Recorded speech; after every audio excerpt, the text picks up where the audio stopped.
Ice blue shadows touch your frame. Even darkness knows your name. Every spark, every glance feels like fate. Given chance.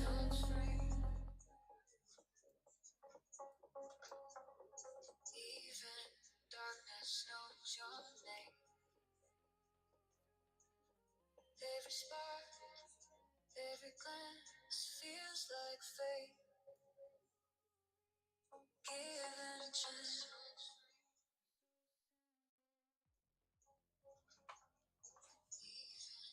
All right, guys, we'll be starting here soon.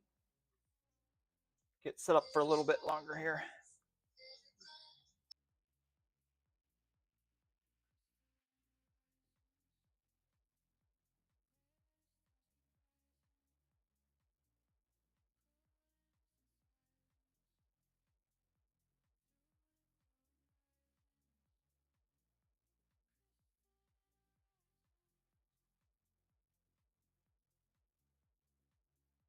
Hope you guys all had a good crypto trading day like me. So let's get it, guys. Let's get it.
Welcome, guys. I'm going to teach you guys how to scalp. I am a scalper, and that's what I do. I don't do nothing else but scalp. I can't wait weeks and days and months for my money. I want it now. So the trick is a scalp right off the top. Get it. Welcome, guys. I'm going to teach you guys how to scalp. Sorry about that, my mic fell. But yeah, I'm going to teach you guys how to scalp. You know, a lot of people want to know, like, what is scalping? To me, scalping is something you can get in and get out quick. Like if you look at my screen here. This from here to here, that's a scalp. From here to here, that's a scalp. So a lot, you know, there's a big difference between scalper, like a long trade, like swing traders. Because swing trader, they will buy, you know, like when we had that crash earlier, right about here. Shit. Like right in this area.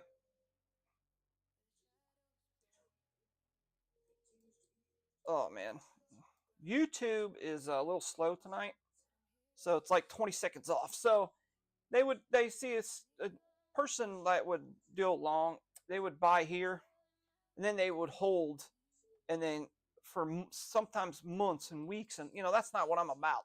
I'm about to, like, I just want to get my money now. So let me get this situated here. So yeah, that's what, you know, that's why I'm going to teach you guys how to scalp. So when I scalp, I'm in a trade maybe sometimes 30 seconds up to a minute, 5 minutes, but no longer than an hour. And if I go over an hour, if I'm watching, it's cool, but I'm trying to get in and out quick. So a lot of times, a lot of you guys don't have a lot of money to put in crypto, so you can't really go crazy. So, and then these people thinking they can put some money in and make all this crazy money. It's not, it doesn't happen that way. It just doesn't work. I've been in this space for 10 years. I've been trading for 5, off and on. I've done pretty good for myself trading, but to get to where you're just consistent, I'm telling you, it's a mental thing, like big time. Like you really got to be on your game. You got to know your chart. See, I'm not about all the chart reading like a lot of these guys do. Like you'll see, you know, all these guys like Frankie Candle, Tradefly, Alex O, all those guys, they have all these colorful things all over their screen, and they're like, if the Fibonacci hits 216918 divided by 2, looks like we're gonna go up, and then a lot of times all their stuff hits, and then it doesn't happen that way, and then they're like, oh well, this is because of this and that. But you know, don't get me wrong, I watch those guys and they're pretty much spot on, but I like what they do. I use them for reference points from buying and selling, but I don't care about the news when it comes to scalping. I don't care about anything else. I'm just looking for these little pumps right here. Like this. I want to get in here, get out here. Get in here, get out here.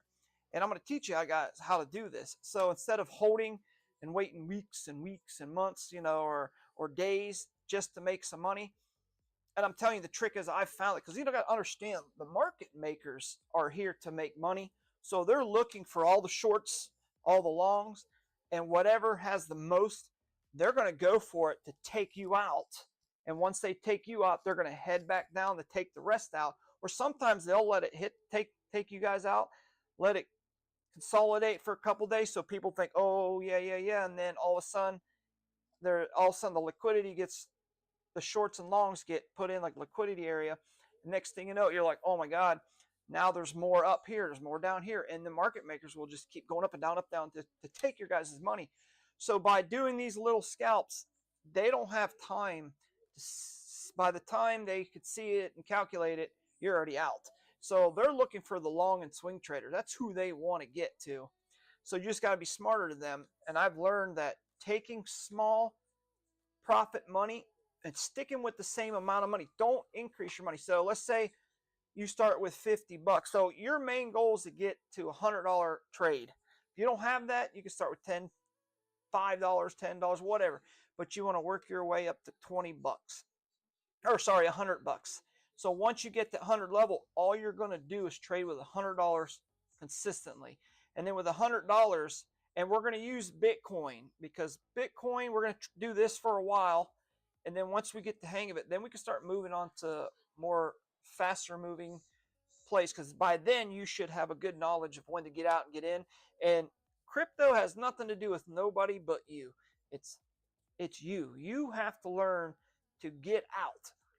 And here's the problem that I used to face so much is, like, I would get into a play right here, and then I would wait to get here, and I'm up, 20, $30, and I'm like, well, I'm going to wait till, till I get $35, and then I'm out. Then all of a sudden it gets $35, and, I'm sitting there watching people, and they're saying, oh, it's going to keep going. It's going to keep going. It's like, I'm going to wait. And next thing you know, we get a red candle, and then I'm like, all right, it's going to go back up, and it keeps going out, keeps going out. Next thing, and you're negative, and then boom, and then I'm waiting, and then it goes back up again, and I'm back up the same amount of money, but I still don't freaking sell. And I would do that 3 or 4 times, and one day it just clicked, like, dude, there was 4 times I could have made $35. Instead, I made one $35 trade, and I could have made 4 $35 trades, because there was 4 times I watched that thing go from negative to 35, negative to 35 consistently. And you're going to see that. Sometimes you'll be break even to $15 down to 0. I'm going to tell you what, if you go from, like, when you first get in and you get up and you're up like 20, $30, $5, $10, and you keep seeing that number, you just need to sell it. And then, so what I do is I write down the number where I got in at. So, like, say this one, I got in this play right here. I got in at 90,068. So I'm going to write that number down. So if I sell this, because right now I'm up $20. So if I sell this, I'm going to wait till this price gets down to this again, if it does. But I'm going to show you another way of doing it to stay in some kind of like box. As long as you're in that box, you trade within that box. And if it goes below or above, I'm going to show you that too, how you can go off of that and make more money. But for right now, this is the whole crypto game, guys. It has nothing to do with nobody. So just you, don't listen, like, just pay attention to scalping. Don't listen to all those other guys. Now, I do listen to them, the other guys, because they tell you, like, the future of the direction of Bitcoin. But a lot of times they'll tell you, but it doesn't happen. It might happen weeks and months. So you're waiting, and I think that's stupid, because by that time you could have made, right here's 2 plays, one here, that's 2. And if you go back further, look how many plays you could have done. You could have one here, it's 1, 2, 3, 4, 5, 6, 7, and this little one I wouldn't have taken, but you see what I'm getting at. There's 8 plays within a few hours you could have done.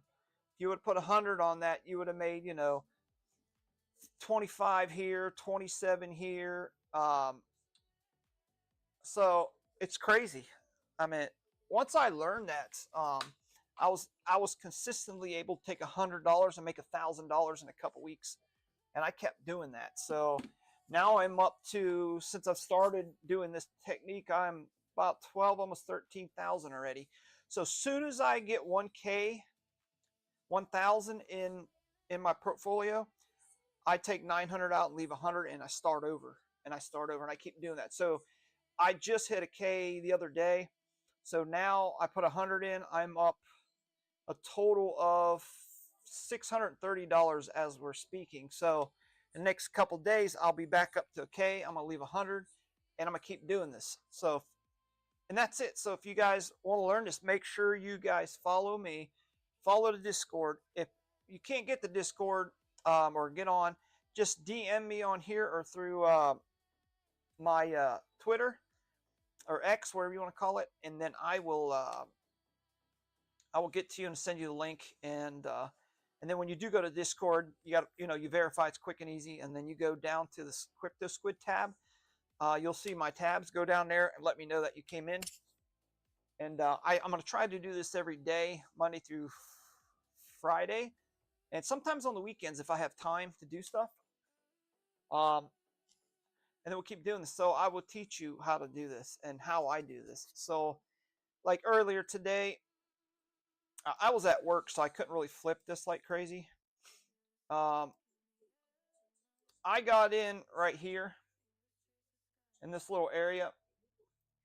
I sold here earlier, and then I got back in on this area when we on this dip. I wanted to wait, so I got back in right here. I sold here, and then I end up getting back here down at this bottom. So now I'm in this trade right here. So right now, like I said, I'm up $18 from here to from where it's at, from here to here. So I'm just waiting. So I think I'm going to sell at this point here, which is 90,262. If it gets to that tonight, it moves pretty slow tonight. But so yeah, so if you guys have any questions, put it in the comments and I'll answer them. But if I do this live, I'm doing this all live, so it's not like pre-recorded. These are live, and then once I get to, I think this time if I get to over 1K, I'm going to start taking people's trades. I mean, we're gonna do this for a while until I get enough people in here, and then we're gonna have fun with it. I'm gonna start trading for you guys. We'll start picking random altcoins and making some trades. If I win, I'll give you guys 25% of the. I'll just randomly pick somebody in the Discord and just keep every trade I do that night. I will give 25% to somebody in the chat. So yeah, this is what we're doing. So I have several techniques. Actually, there's only maybe 3 techniques I do to make my trade, and I'll show you on this one here how I do it. This is called the Bollinger Bands. I love these things. Now, this is not what I trade off. It's just a good guidance to where the market's headed. So as you see, the green's up, the white's the moving average in the bottom, right? So as you can see, when you see them aiming down, that means the volume's down. As you can see, like that, it's pretty much self-explanatory. If it goes up, it goes up. So here's what I do to make my trade for scalping. For instance, the RSI on this was at the bottom of the RSI. So, and if you look, I usually wait till the candles break the Bollinger Band, at least two or 3. So as you can see, 2 broke here. If you look real close, this wick here. Oh yeah, you got to use these candles. It's the Heikin Ichi candles, or this won't work, because this shows you the wicks. So there's 1 wick broken, 2 wick. So I wait and I wait. Once there's 2, I'm going to wait for a buy-in.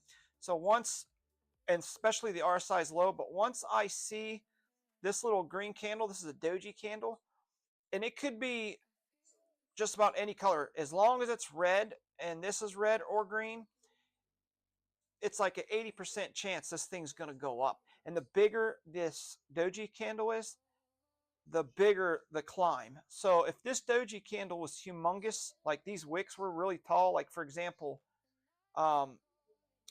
if this wick was, oh shit, let me see, let me get this marker out here. If this wick was like, I can't draw a straight line, but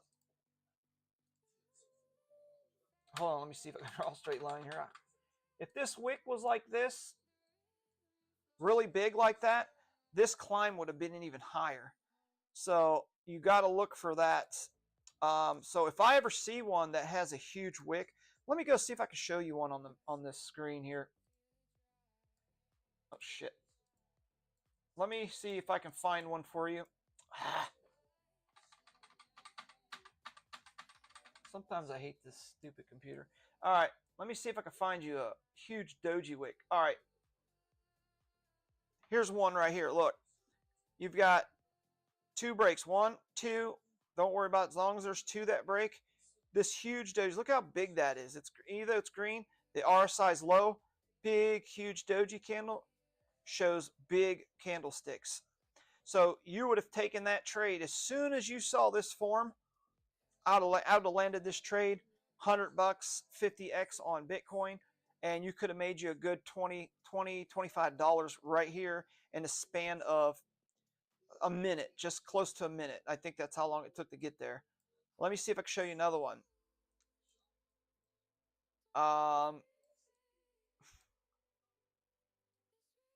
So this is what you want to look for. See, this one's another one. The RSI is low. You got 3 candles breaking. The more these break this without going below this is prime time you can get in. And look, you got a small doji, which I would have taken that trade also. And then I would have sold usually at the near the top of the RSI, which would have been this one. So that one right there, $100 50x would have been a good 20 bucks, 18 to 20 bucks right there. So you see how that works? Instead of waiting for your money. So this lets you beat the market maker, because they know when people buy a bunch of crypto, it's going to put it at levels like, you know, everybody's shorting at a certain time. It's going to put an area above where it's going to shorten. The market makers see this and they'll potentially push it up to liquidate you guys. So with scalping, they don't like scalpers, man. We get in and get out, and I try to teach everybody to do this. This is quick, easy money. If you need something, you know, make a quick 50 bucks a day is really easy with this strategy. If you don't, like I said, you don't have much capital, you don't have to put a bunch of money into it.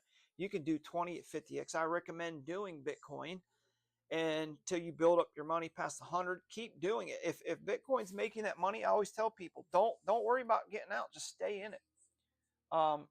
Just keep buying it, keep flipping until you get, and do what I'm doing. Take 100, make 1,000 in a week or two. Just keep going until you make that 1,000, and then take it out. Start with $100 again. And the reason why I do 1 to 1,000 is because there will be some times where I will see all that money up there, and then I start getting a little cocky, and then I'll start risking more. I'm like, oh, I'll do 300 since, you know, I've been winning this whole time. And as soon as I do it, I expect, because I put more money into it, I expect to make more money. And most of the time I don't. And next thing you know it, I'm taking $300 and I'm only making $10 or $20. And sometimes I lose it because it goes below, because I'm thinking, because I got more, I should make more. And that's some psychological crap that goes through my head, which is stupid. So by me doing what I'm doing, it's safe. I notice I don't have a lot, so it doesn't make me do a lot. But if you guys are disciplined more than I am, you can get away with doing more. But if you guys are not good at trading, it's probably the best way you can do it. So start with 20 bucks, it don't matter, but work your way up to 100. And once you get that $100, 50 bucks will even do fine, but 100 is what you really want. Take that 100 and then do a 50x on Bitcoin, which people say, oh, it's high leverage. Technically it is. If I 50, for example, I 50x this one with, as you can look down here, 300 bucks, your liquidation's 88.50. I mean, that's a long way down from there. So you have time to get in and get out. So you have time for this though. But then if it starts to crash, you could quickly close the position and lose a little bit, but you know, you ain't gonna lose a lot. So, and that's why I love doing it this way. But yeah, so these are good trades. These little trades here, I mean, you can make something, not too much, but I would wait till you start getting a little bit longer plays like this if you can. Even though you can make decent money with these little pumps, this might only be $8 right here. This might only be $5, but it's something. But if you can, but here's another thing I got to show you too. You got to look at this right here, this bottom, this P&L, right? This is where people get messed up. When you buy certain cryptos and you go long or short, you pay a fee. Like the fee for this one is $2.99 to buy it, and then $2.99 to sell it. So you're getting charged $6 for this play. So no matter how much you make, they're going to take $6 out of you. But here's the cool part is hey, what's up, Jay Violet? I'm just over here shooting shit. So yeah, that's what I do. So you're literally you got to watch this P&L. So it's $6. So anything over $6, I will be in the profits right here. So that's what you got to look out for right there. This is your liquidation price. That's the margin I put in. That's your break even. So this break even right here goes with this. So what it's saying, for you to make any kind of profits, you got to be above 90,017. As you, it's right here. You can see it, right? So that goes with this. Remember, that goes with this. So anything over that, this is covered. If you're below this, you're not covered. You're not covering this fee. So right now I'm above it, so the fees are negative. Or the fees are wiped, so I don't have no fees. They've already taken it out. So this is what I would profit. So they would take this right here, subtract $6. So if I were to sell this, I would get $21.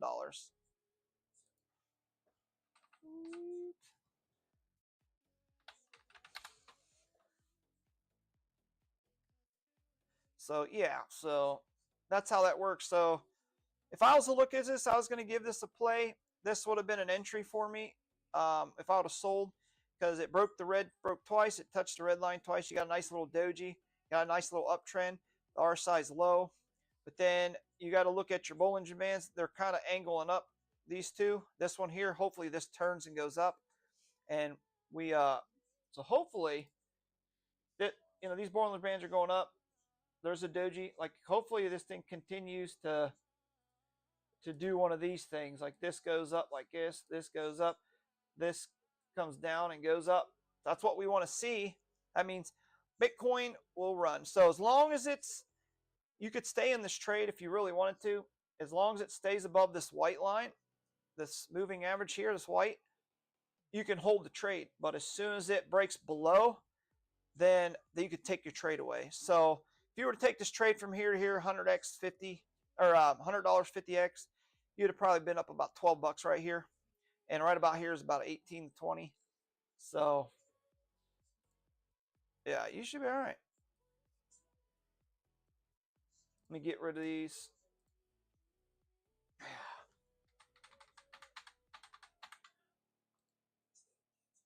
So this is what we're looking for. I swear this. Let me move this. Let me put BTC here.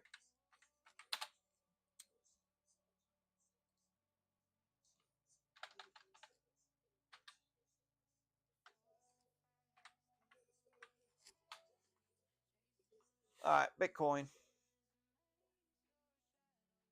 So right now this is doing well. Even though it's above the RSI, I'm going to hold because it's starting to like rip here. As long as it stays above this white line here, I'm going to hold this.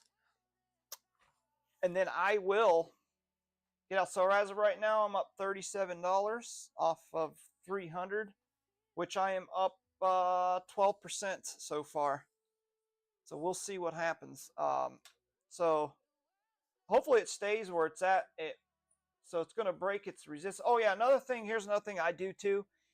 To stay in the lines, I draw a line. I draw something like this. This is the bottom one, and then this technically would be the top one. So how I would trade, I would stay inside these blue boxes here and here. Now if it breaks, awesome, but we just got to wait to see where it retests.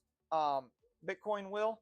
So if it retraces. So if it retraces back down, we want to stay inside this box and trade. So hopefully we get these kind of runs, like up here, bounces off the top resistance here, comes down, and just keeps doing this up and down. So we want to stay in this box. But if it breaks, that's wonderful. But I said, as long as it's above this white line, we could stay in the trade. But these blue lines, I recommend putting in. What I do is I take the low, and I don't go off this high. I would go off, if I was to do this, I would go off of this. I would move this down to here. I'd move it down to about here, because this was a dump. So I don't factor these in because that's somebody sold, so a bunch of people sold. But take off this high and this low. So this one here, see how it tested it? Didn't work. Came down, tested it again, comes down. That would have been a trade right here. As soon as it broke this, I would have got out of this.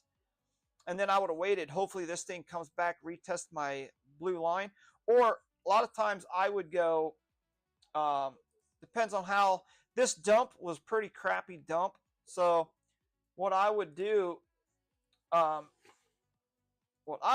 I would have moved this up to about the middle, to the bottom of this one here. So like that. So this would be the real deal. So after this dump, of course, I got in because I knew it would go back up. So let's say this didn't happen. It dumped here and then it got past. Then you would have taken your position right here and then stayed in this box. So look how many trades you had. One. And then you would have sold. You would have waited to retest it. Like this got close. I would have retested this. And then I would have held this just to see. Or you could have waited to this one and then bought in. But I would have bought some here. Wait up, goes up. So if you had 100, you can do 50 here. Wait for a little bit. Comes down, hits this bottom. Put another 50. Now you got 100. And boom, you would have made a nice little chunk of change right there.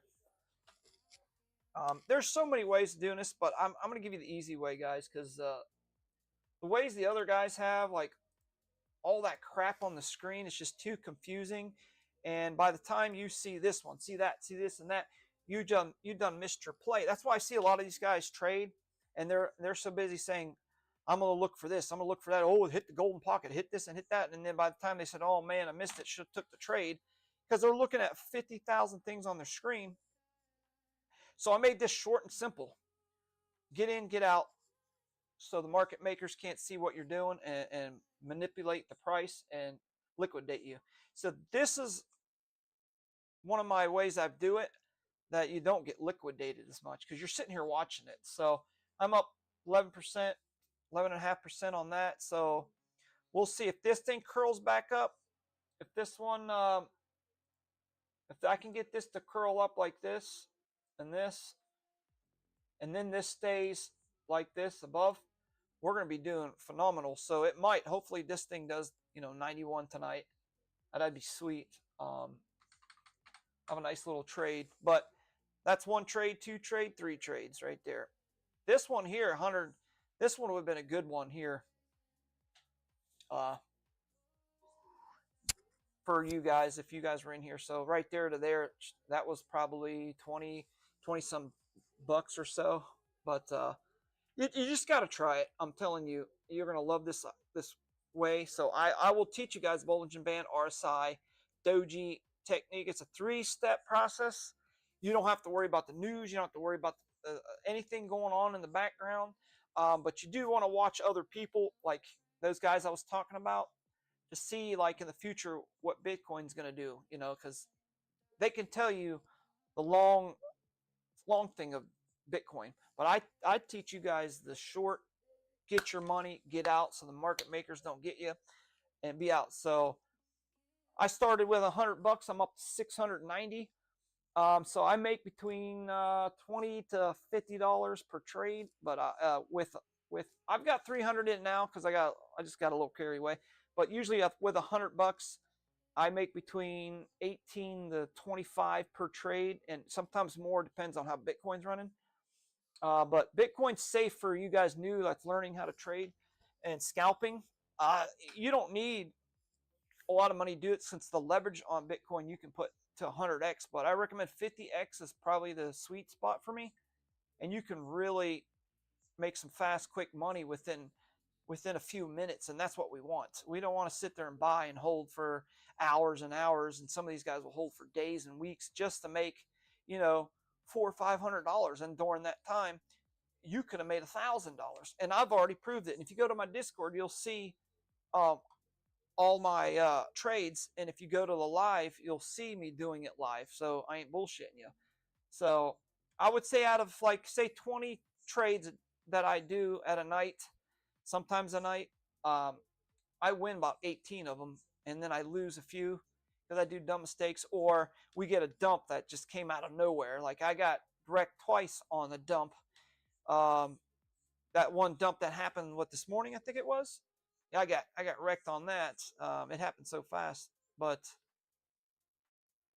oh, thank you, Jay Violet, for sharing the stream.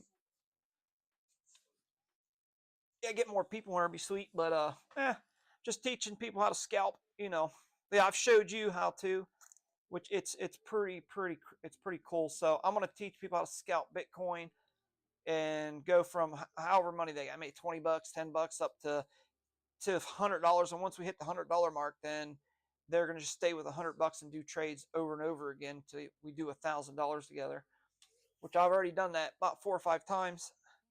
So, but got wrecked the other day for about 200 on Bitcoin. Wasn't expecting that dump. So, yeah. So right now I'm up 12% on this play from here to here, 50x. So, see what happens. But I will, like I said, I will teach you guys. You guys want to learn this? Let me know in the Discord or let me know here that you'd like to learn, and I'll teach you my little technique. And I'm telling you, it's so simple, short to the point, simple. There's a certain area that we trade in. So, shit, not that again. All right. So technically, I could show you. This would probably be a lot better if I did something like this. Let me see. Where is that one? Oh, the ruler. I don't think it was a ruler, was it? So if I was to do this,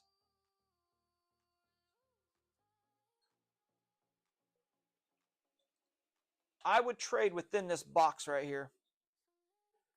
So as long as it stays in this box, I would do my trading. So this is a lot better than showing you the line. So you would get in here, you would sell on top of the box, you would hold it, and then it consolidated, which is going to be tough. So once Bitcoin starts doing its thing, then you can make a new box. But as long as it stays within this box, you're good.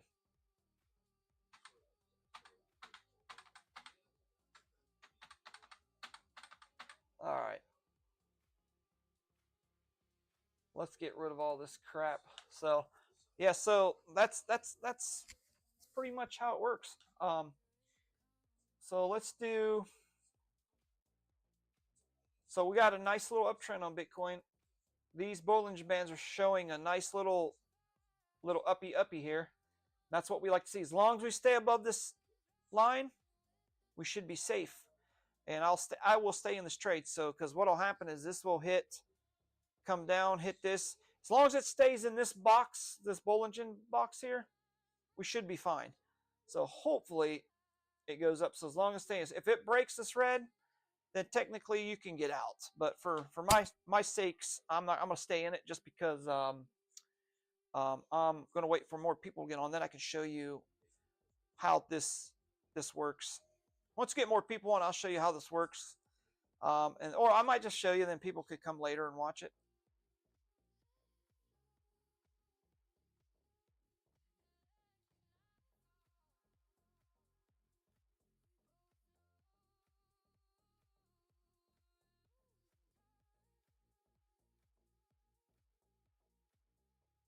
So let's go over this play here.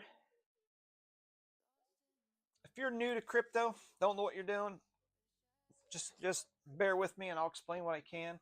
And you don't need to know you don't need to know what Bitcoin does or any of the crypto that you're going to trade, but recommend doing Bitcoin first. Don't worry about nothing going on in the world with it.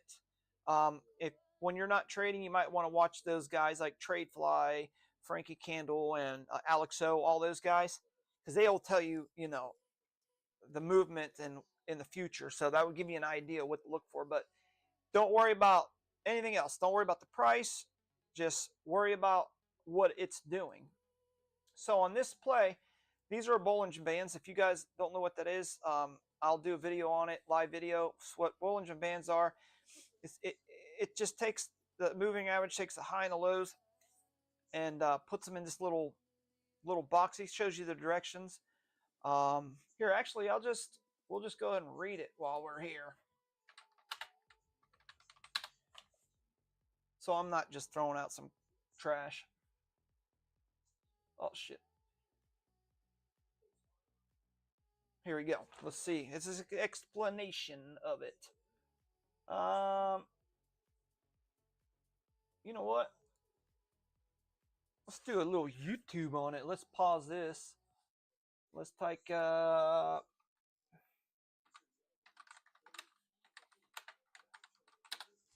watch a little video so you guys can see what it actually does. So let's see.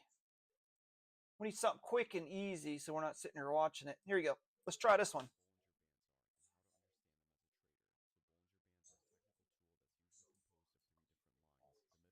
All right, let's go back. Here we go. Boom. Bollinger Bands are a technical tool that's usually composed of three. All right. All right. Here's what Start Bollinger over. Here you Bands go. are and how to understand them as a trader. So Bollinger Bands are a technical tool that's usually composed of three different lines. The middle line is a simple moving average, whereas the upper and lower lines are made up of outer bands. These outer bands are simply one standard deviation away from the moving average, but this can be changed in the settings. When the bands are bunched up together, this typically implies that the price action is consolidating and that the volatility is much lower. Some traders might use this for the anticipation of a potential breakout, and if there's a large impulsive move in either direction, then the bands will spread out, implying that there's more volatility in the market. Some traders might look to buy if the price action pushes outside of the lower band and it closes back in, or they might look to sell if it pushes outside of the upper band and then it closes back in. And the take profit might be the moving average in the middle or the opposite band, but this isn't foolproof, so it's important to remember that it's simply a secondary tool that needs to be combined with the overall context of the market structure as well. Here's what Bollinger Bands are and how to understand them as a trader. So Bollinger Bands are a technical tool that's usually composed of three different lines. The middle line is a simple moving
All right. Sorry about that. My freaking sound decided not to work. But anyway, yeah, so this would have been a nice little play. As you can see, the RSI is low, the Bollinger Band here. These two candles touched the red, broke it, which is a good sign for me to take the position once I saw this doji. Oh yeah, your Heikin Ichi candles are up in your candlesticks here, the candlestick charts, and it's the Heikin Ichi. Where are you at? Oh, I already got it on, so that's why it's not showing it. So that's what this is. So it shows the long wicks. So a lot of people want to know how I got my name, and I've told it in my other videos, but I'll explain it to you. But work for the Squid Games for like doing videos and stuff for them back in the days. So I did some. Oh, what's up, B team? Yeah, I got a different mic this time. I actually got one that's up in my face. Once I get more people in there, I'll show my face. But once I get over 10 people, I'll hook it up. But just showing people how to do quick, easy scalp trading with my indicators. So far, I'm out of 20 plays, I'm about 18 wins. And I make between, $25 to $35 per trade. But I do, about 10 or 12 a day. So I'm going to try to get this sucker, close this one out here soon. So hopefully I'm going to get this. Yeah. So the problem with me is I think it's everybody's trying to sell and not hold to try to get more money. And I got to look at it as I'm up, pretty, from what I've got into it, I'm up pretty good. I should sell and wait. But I have a feeling Bitcoin's going up. And this is where I get wrecked. I always get this feeling. As soon as the feelings get involved, I start getting wrecked. So and then sometimes I'll be up like $80 and I'm like, all right, I'm going to sell. And then I hold and hold. Next thing you know, and I'm only $30 and I sell for $30. And I could have had $80 because I get too cocky sometimes. So I've been taking 100 to making 1,000, and I've been successful for the past 4 weeks. And if you go to the Discord, you'll see it. But so I'm on my my 5,000. So I started with $100, and now I'm up $650 right now. So hopefully by the end of Sunday, I'll be over K. And then I'll take 900 out, put it away, stash it, and then start over Monday with 100K. And I've been doing these quick little scalps, and I've, like I was saying earlier, I noticed that when I try to do big plays, trying to go for the big 50 to 100, I get less trades, and it's more risky. And then I get wrecked, especially when Bitcoin dumps, like it's been doing. So by taking little trades, because if I see a lot of money up there, then I want to risk more, and that's where I start losing. So if I don't see a lot up there, I know I can't get crazy, and I start actually doing better. So I'm going to try to teach people that. So if you do 100, you make 15 to 20 bucks, sell it, wait for another play, get in 15, 20 bucks, and you do that 10, 15 times within an hour, you're doing pretty good. So I don't like those charts like, TradeFly and Alexo, and they got so many colorful stuff on there. It's just too much for me. And a lot of times you're trying to look for all that, try to do this, try that, and then you miss an opportunity to jump in. So I made this as simple as possible, using the Bollinger Band RSI Doji technique. So, and it's been doing me very good. So I'm gonna start teaching people this. So once I get more people in, I'll start showing people, how this is done. So, and I think Bitcoin would be a good starter to start off. And then once we get up to more people and people get the hang of it, then we'll move to the more volatile coins. Or we'll just stick with Bitcoin and just see if we could just keep building and building, I know, so right now I'm up 13.5%. Or no, sorry, 13. I'll just say 13%. So far so good. But let's see what. So I'm on the 1 minute frame. I use 1 minute, 5 minute. But doing pretty good this week. So I'm up. I think I'm up total for the month, or actually it would be last month. I'm up. I done about 12 to 13K. So this month I'm still up. I lost probably $1,000 in this month in like little increments, but I've made it back already. So I'm gonna try to beat my my last month or get close to it. What we'll see, but everything on my chart's looking like it's gonna go up, and as long as I stay above this white, I'm gonna hold this play, and then hopefully this continues. So we'll see.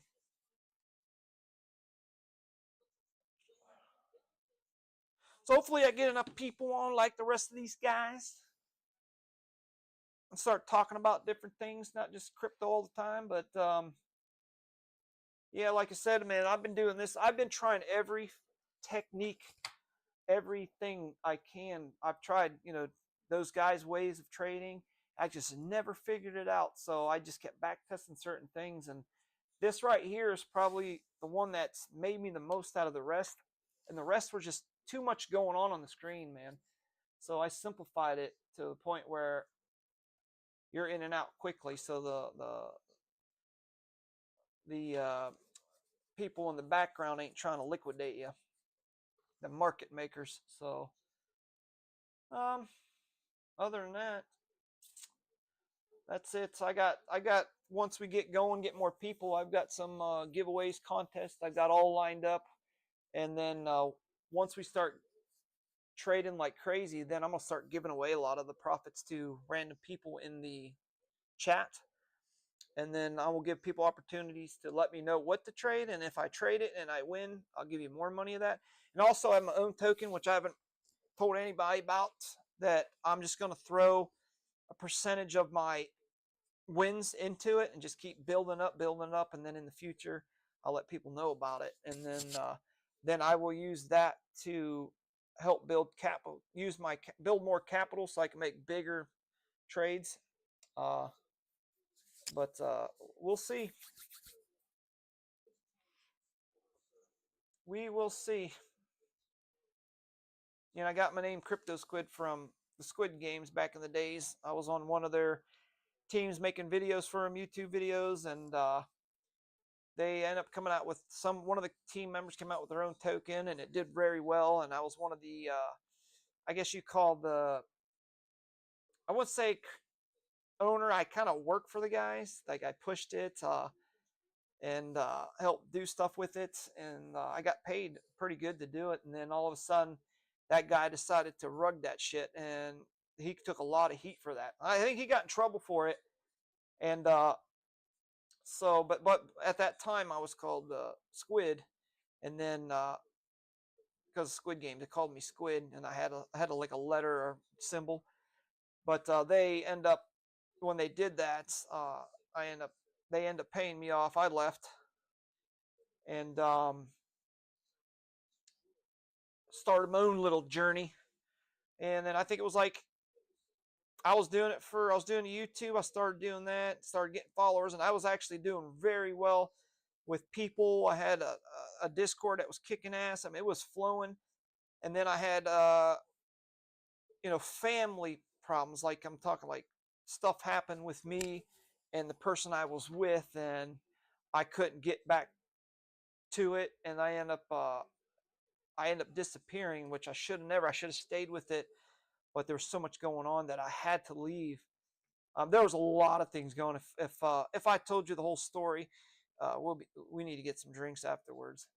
But it was pretty bad. So by the time I got back, I started back up again. That's when I ran into TradeFly, and he was starting, and he was about to give up. Like, man, I'm gonna give up, dude. This stuff's hard. And I'm like, dude, just keep packing out. I said, you don't quit, I don't quit. We'll just keep going. We keep going. And he kept going, and then I started noticing picking up, and he started getting collabs with people, and then he started to where he's at now. And I'm like, see, if he would have quit, he would have been mad. So he's doing very well. And if he keeps going the way he's going, he'll get up on the levels of, you know, Alex O and Frankie Candles and stuff like that. But he's getting there. And I hope I get on that level now that I'm back. I can actually do more of these and get on there. I'm not that big of a analyst like these guys are. I'm a scalp trader. I want to be the scalp trader, you know, that people go to that can get in and get out. And I know there's other people that do it, but they don't really teach you like how to do it. So yeah, oh, I appreciate it, B team. I'm getting there. I'm getting there. Hopefully, get back in the swing of this YouTube thing and how to set up stuff like they all do. So right now it looks all basic, but I'm trying to teach myself how to do more. But my God, it's hard. So, but I'll get it. But if I continue doing these lives, like I said, get this thing rolling, and I can start teaching people how to do this, and it'll be pretty wild. I think it'll be pretty good. So right now, there's not a lot of people in it because of crypto sucks right now. But when crypto starts to rip, they'll be coming in. So hopefully, I got enough people by then. We can get this thing rolling. But yeah, I was helping. Rashad was doing good using this technique. He still is. He's doing good. So I know it works. It's just the trick is to get out and get in when you can. Like me, I'm being greedy right now. I could have got out and made some money, but right now I'm up 17% now, so I'm gonna hold. But like I said, as long as it hangs out above this, we're fucking golden. But yeah, plus I'm pushing everybody to TradeFly's Discord because I'm on there, so I want them to come on there to learn off you guys what they're doing and then what I'm doing also. Yeah, I appreciate it, man. I've noticed it's getting better. I got more followers. I'm almost 1K follower, well, 892 followers.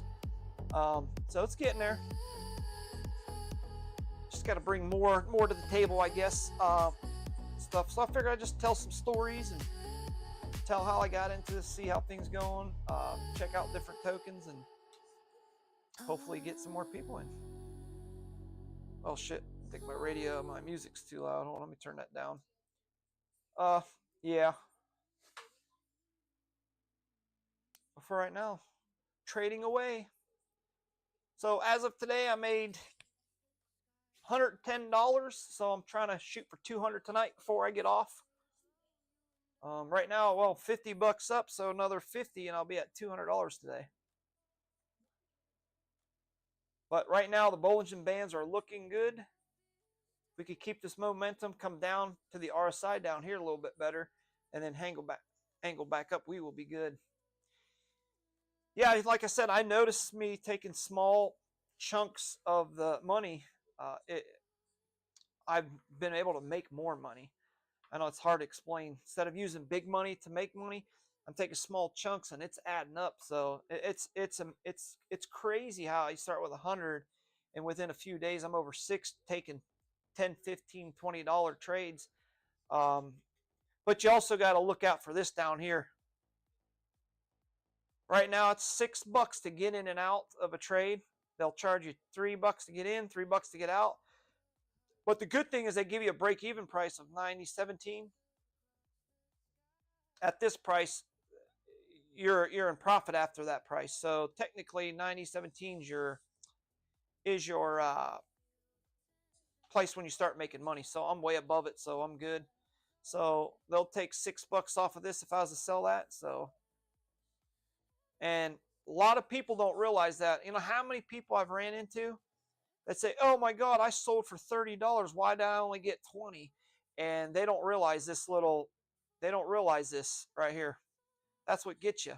I've done a couple Bitcoin trades where that thing was $14 in and out, but I was also $1,000 trade too. So the more money you put down on it, the higher this profit. So if they're new, they don't know about this, and then I got to show them that these two go together. So, which is awesome. And we'll trade with Bitcoin because it's slow.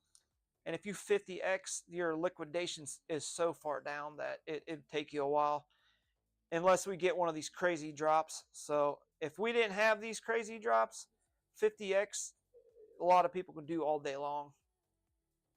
Here,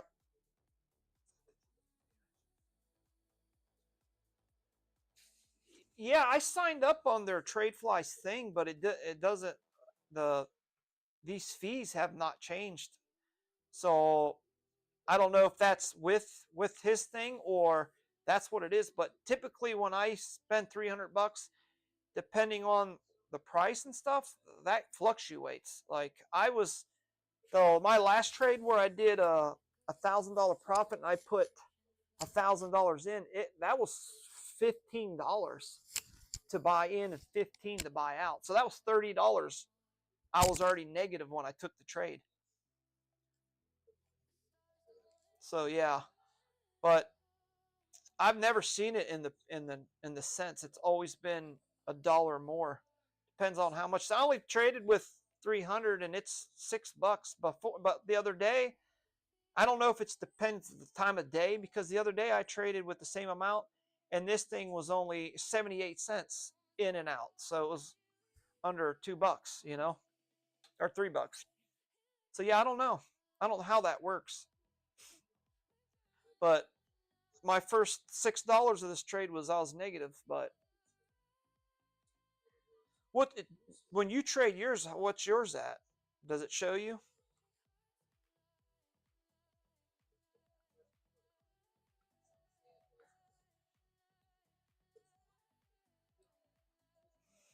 Yeah, I don't know.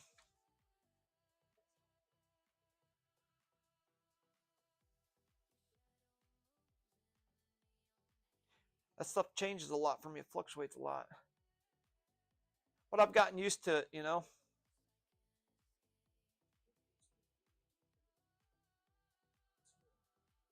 By the way, YouTube for the past 2 weeks has been on like a 20-25 second lag.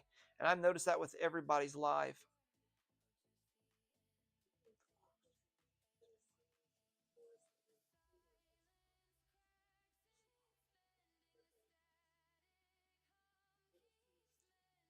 You have futures where you're at, like this, like you can do 50x and stuff like that.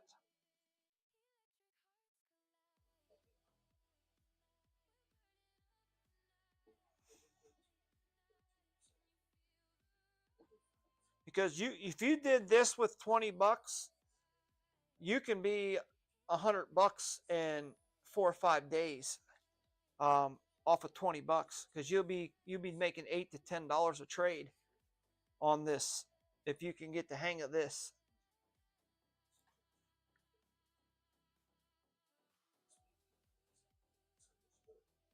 I think my first video I started with $20, I think, and ran it up to 100, and then I took 100 and ran it up to 1,000. And I think I got lucky, well, because Bitcoin was on that little run it was doing, and then I lost a couple hundred when that first dump, and then I lost another couple hundred on the second dump, and then like $80 on this last dump. But I made it up pretty good.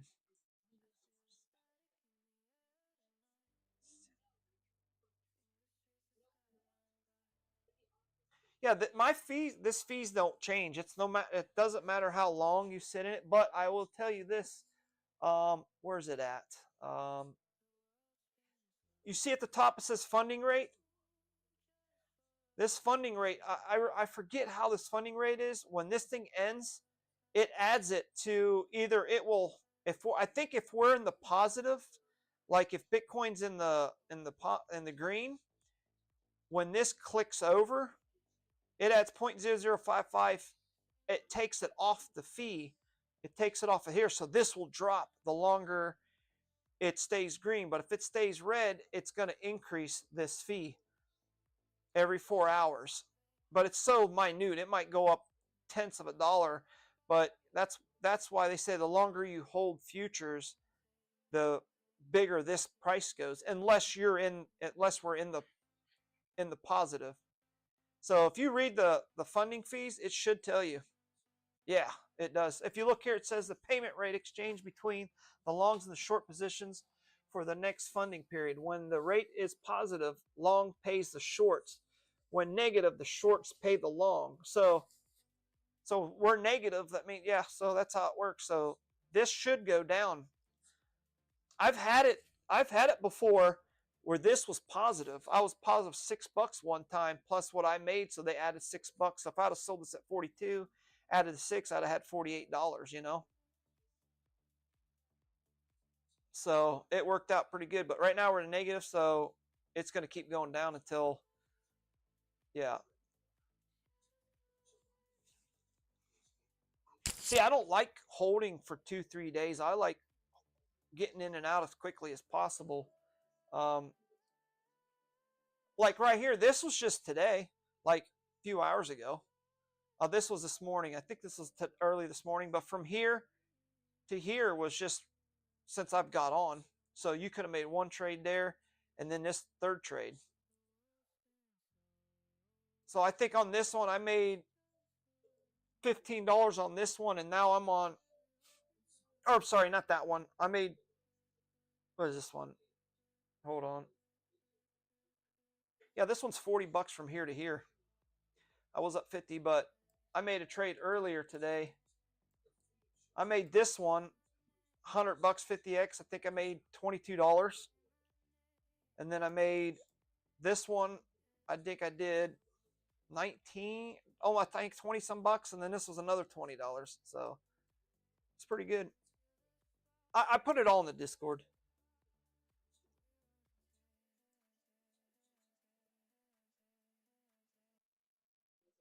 What mind me, if you mind me asking, what are you trading with? How much? You don't have to answer that. You don't have to.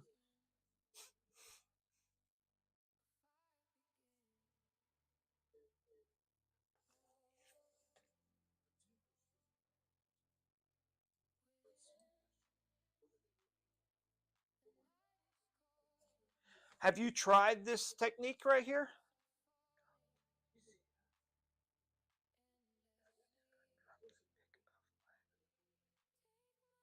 Oh, let me look at it. I get on my phone.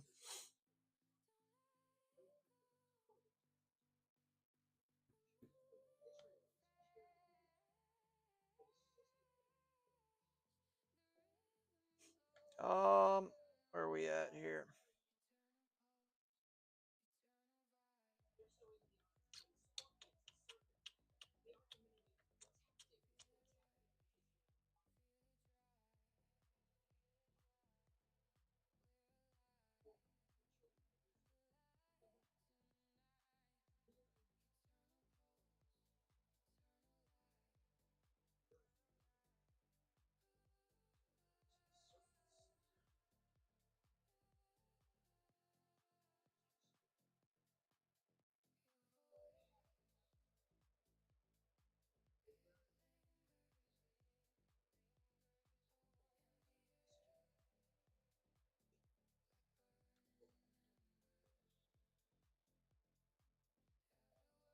Yeah, I see it.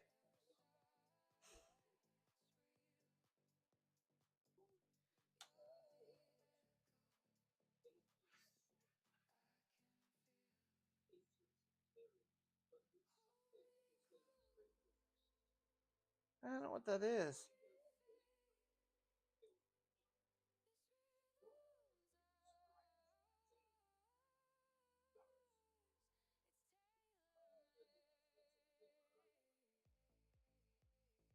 Oh yeah, dude, I know.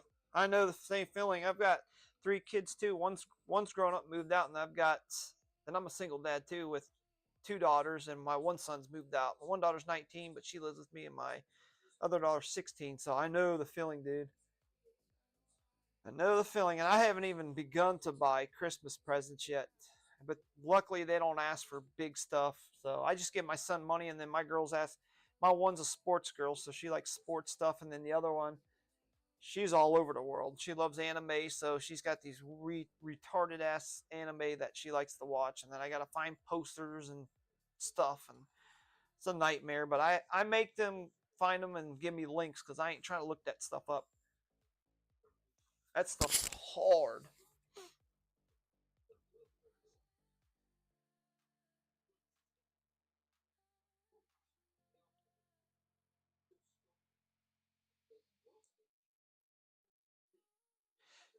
dude, with $1,000 account, you can make some pretty decent money. Yeah, if you could get on and trade with me at nights, if you get on, you could follow along. Um, we could you take 100 and put into it and 50x Bitcoin, and then we get a nice little pump. You could get make some money. You know, even though you're making 15 to 20 bucks, if we do that 10 times a night, you're over 100 bucks already.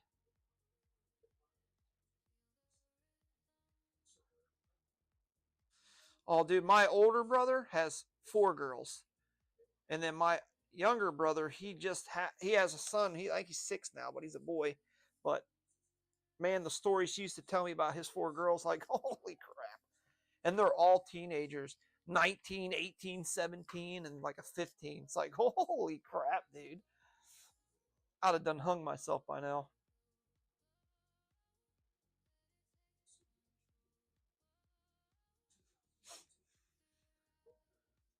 But he makes good money too, so he can afford that. I'm just glad my girls ain't materialistic like they are. They're happy with t-shirts and posters. But I don't like doing that, but I get them, you know, some stuff that they know they want, but they don't ask because they afraid to. I mean, I do pretty decent because I own my own business, and I do a lot of reselling also. So I resell on Whatnot. I resell on, I have my auctioneer's license, so I have an auctioneer place where I go and auction. I'll buy truckloads, like semi trucks full of merchandise, and then I go through it, and then I sell it online. And then people come in and bid on it. So it's pretty fun. It's pretty cool.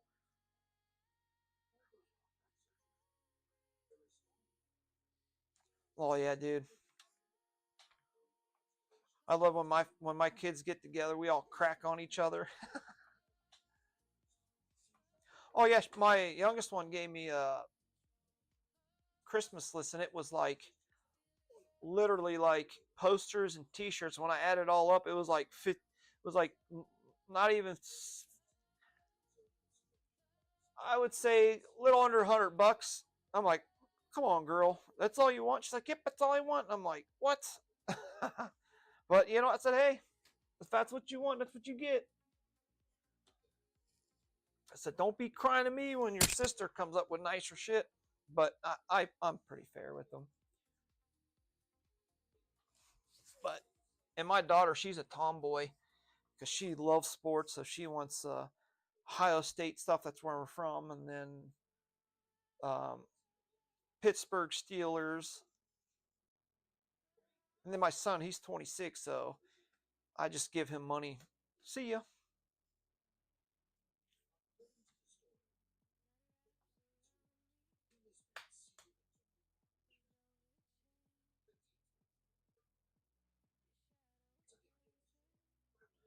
Oh no, I'm actually standing up in front of them where they can see me. Now, I have an auctioneer online that I do live that I stand in front of a camera and talk.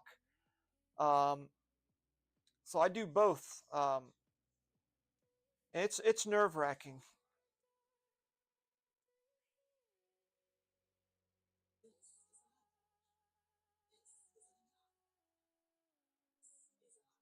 Yeah, oh yeah, I'd have a microphone. I have one of those portable ones you stick on your shirt, and then I sit there and go.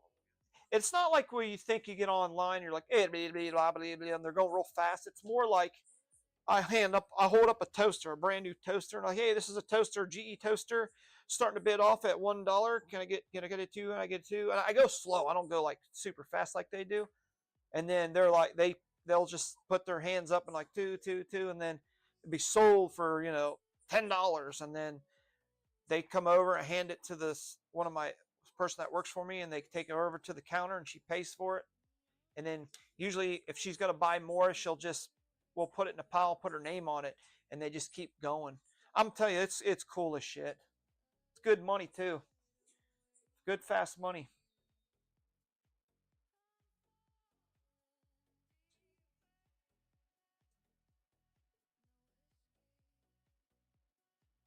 So I might get out of this one.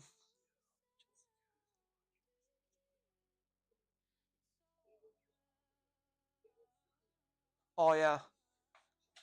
Yeah, mine's small. You can hardly see it, and then which I'm using now. I don't like the microphones that sit on the table.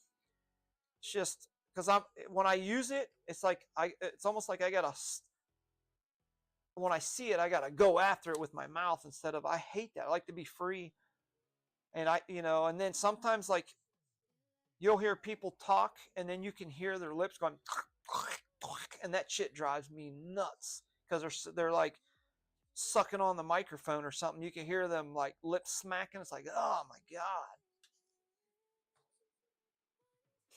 I hope I ain't slapping.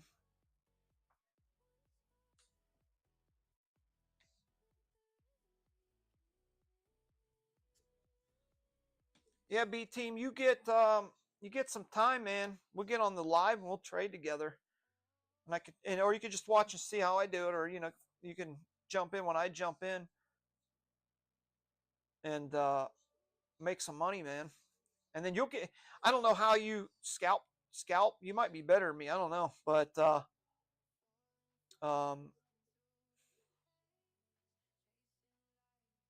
shit, I don't know, man.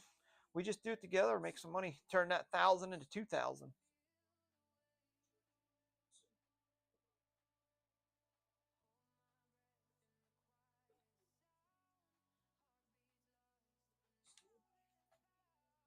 Oh, you know the messed up part? I was trading Trump token when it first came out.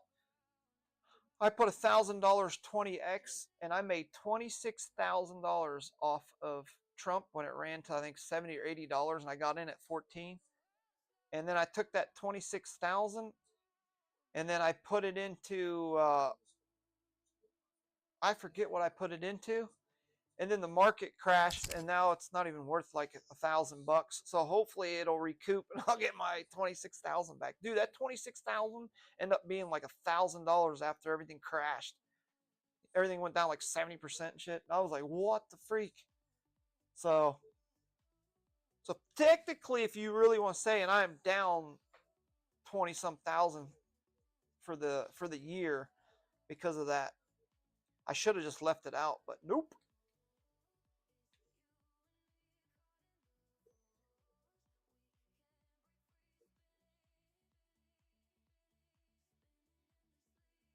So yeah.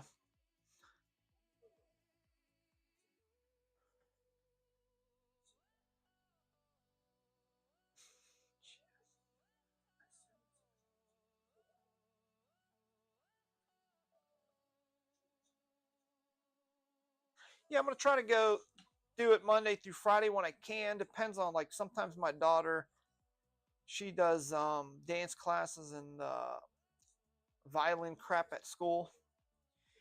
So sometimes it butts into my time. So by the time I take her and get back, it's late, and I want to jump on 12 o'clock at night or 10 or 11 because I got to get them situated and them ready.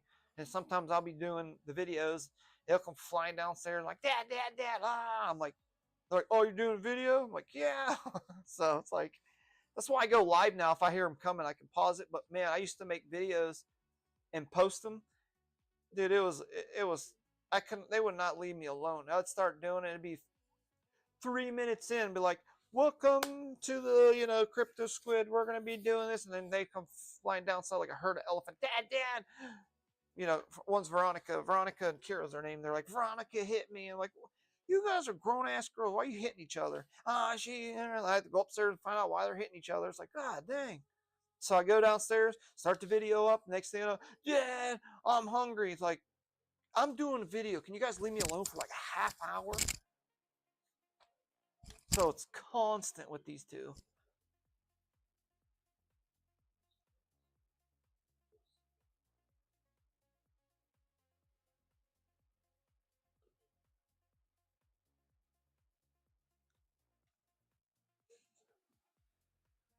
I'm going to see if there's a trade possibly with this one, maybe. We'll see. Either I haven't sold yet, but I'm going to see if so far, if this breaks, since it's low and there's a doji candle, we'll pretend. So we're looking for a doji candle like this at this section.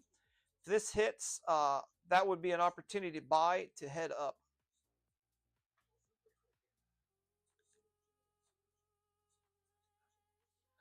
Oh, dude, weekends are the worst because they want to go to their friend's house. Hey, we're bored, Dad. Take us somewhere, and I go do something with them. And like the last week, they had this huge Comic Con, wherever it is, this anime place where they go and they all dress up like these anime characters and shit. They went to that. We spent all day doing that. 2 days, all day Saturday, all day Sunday. I was done, man. And they wanted to go back. I'm like, nope, I'm done. There's too much of that crap right now for me.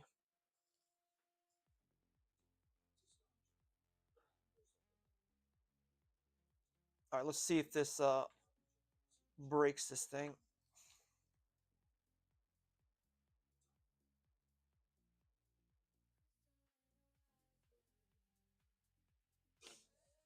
So, but the good thing is I'm good terms with her mom. You know that she doesn't bother me, but I end up getting custody from her because she was doing stupid stuff. But we're still cool.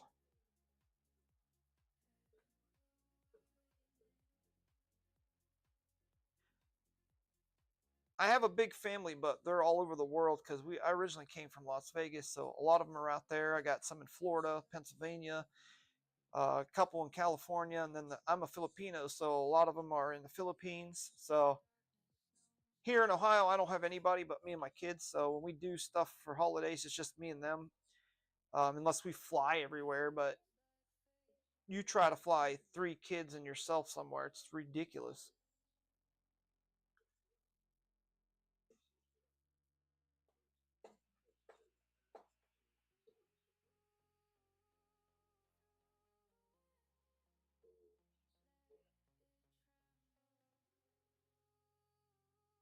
We got a little doji forming. Wish it was a little bigger,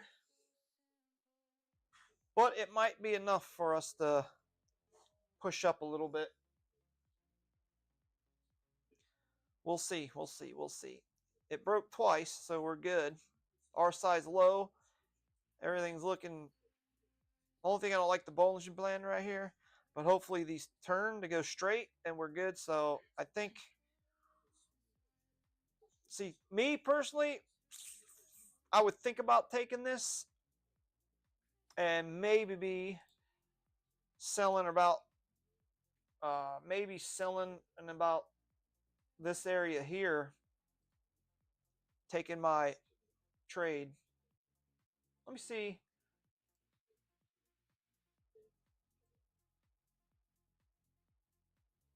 So maybe taking the trade here, selling at the top of this box. We'll just leave that here just to see if it works.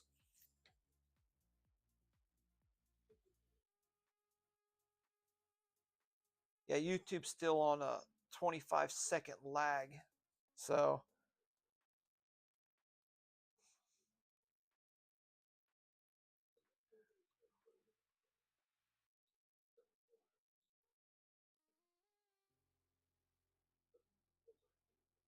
yeah, man, I'm glad you're doing it, man.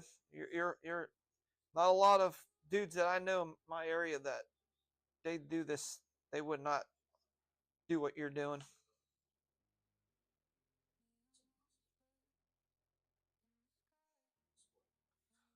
I've got a few friends. I don't hang out with them a lot, but I used to. But they've got kids and they act like they don't even know them, and they live right down the street from them. It's like, when's the last time you see your kids? And they can't even tell me.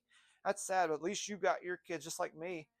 There's no way in the world I can just leave my kids and not see them or do stuff with them. You know, just forget about them. That's stupid. That's crazy. That shit pisses me off when they, you know, and then when they get to like when they're like the one friend of mine, never seen his daughter doing something. Now all of a sudden she's 13. I think she's 15 now, and now he wants to be in her life. And I'm like, dude, you might as well forget about it because um, she don't even know you. You haven't even been around long enough. I said, you just forget about it, dude.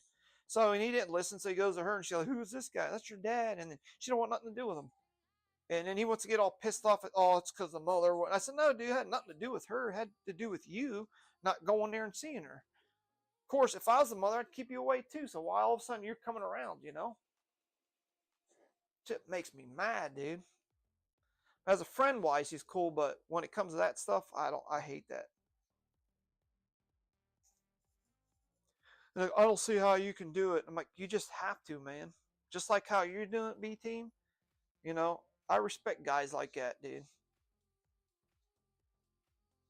Not too many people that do it now. They always want to put the blame on somebody else.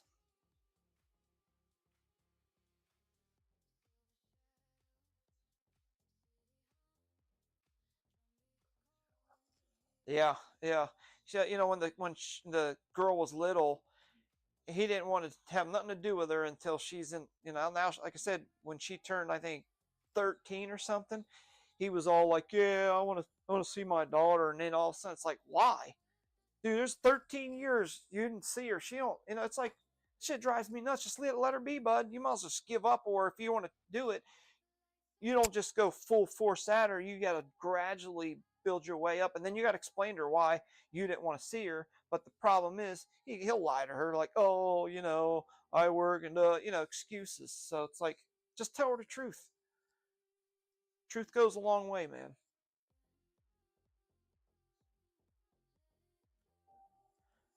And some days he just pisses me off, dude, when he starts running his mouth.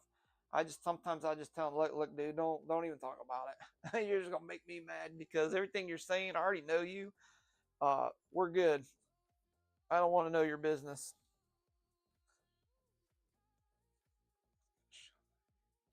Yeah, that's why I'm not a dick to her mom, even though she did what she did. The girls want to see her, I get them ready and go. And if they don't want to see her, I'm like, you got to see your mom today. And they do, but you know, sometimes I gotta force them to. But you gotta do it. And I'm a guy, so I don't know all the girly stuff that her mom knows. So I won't expect me to try to teach them, you know, what a period is. You know what a period is. Now I'm like, just Google that shit. So now I send their mom, say, hey, she started her first period. You might want to handle this. You know, like, here you go. Get her away from me. I'll tell her something wrong.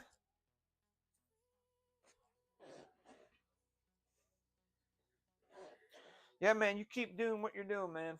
Those girls will grow up one day and they're gonna realize that you're a good dude. You are a good dude for doing that, good dad. And hopefully you can get your crypto skills up,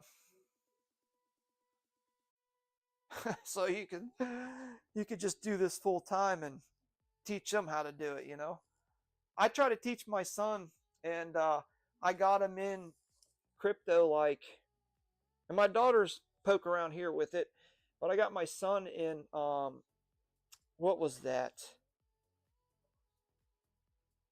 I think it was Dogecoin or Shiba Inu. One of those two. I got him in, and he's up a lot of money on it, and he's trying to take the money because he needs it. And I'm like, nope, you leave it in there, dude. Now it's not. Now it's at the time it was worth good money, like really good. I was shocked how much was in there. But he was trying to withdraw like right away. Let's take it. Let's get him out, Dad. I want to buy a car. Oh, I said, you got a car, dude.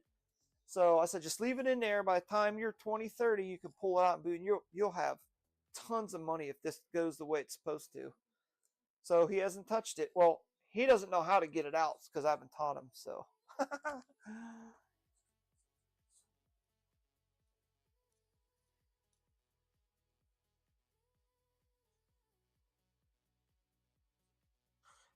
Yep. Give me a second. I'll be right back. I gotta run upstairs real quick.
All right, cool. I'm back. Sorry, I had to let the dogs out.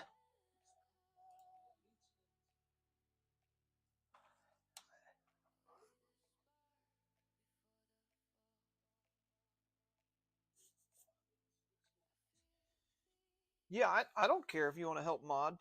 J Violet helped me one time, but I got to get more people in here. I got to figure that out. So I don't know if we just keep doing this and they come in, or I got to go somewhere and advertise.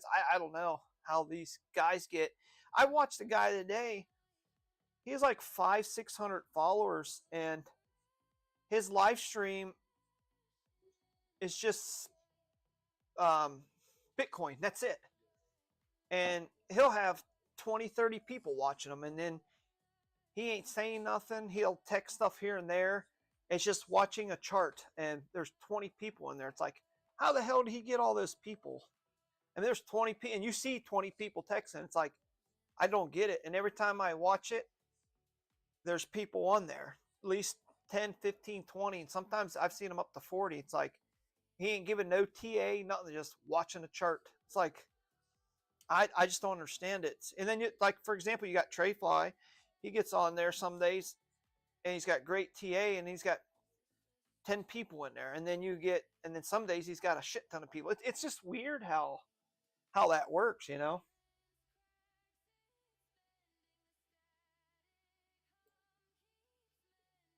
That's the part I got to figure out how to draw them in. I remember back in the days when I had my YouTube going, I had a good 20-30 people watching my videos, and like I said, shit happened at home, and I lost them all. So now I got to try to get them back.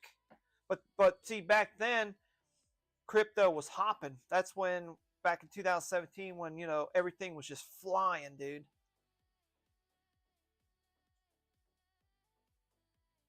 Oh, I see what you're saying. I see what you're saying. Yeah, I've seen you on Alex. Yeah, I like Alex, Tradefly. They're good dudes. I've known Tradefly for 5-6 years. Like I said, back when he was starting his YouTube, and he was like, I'm quitting. I'm fucking quitting. I can't. There's no one. I said, dude, just hang in there. We'll get this. And then, sure enough, it worked. He's getting better and better, and starting to know more and more people. I just got to get there now. Figure how I can. So me and Treyfly, he wants to collab with me on one night during his videos, but the problem is he gets on during the daytime while I'm at work, so it's hard for me to do it. And he doesn't get on at night because he's going to bed, because he's a different time zone. So it's hard to get that day. So I would have to request the day off work just to do that video. Do that video with him, you know. It's hard.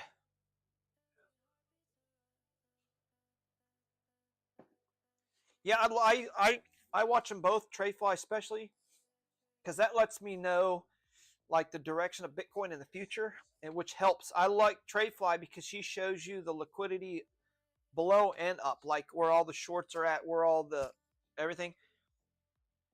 It's freaking.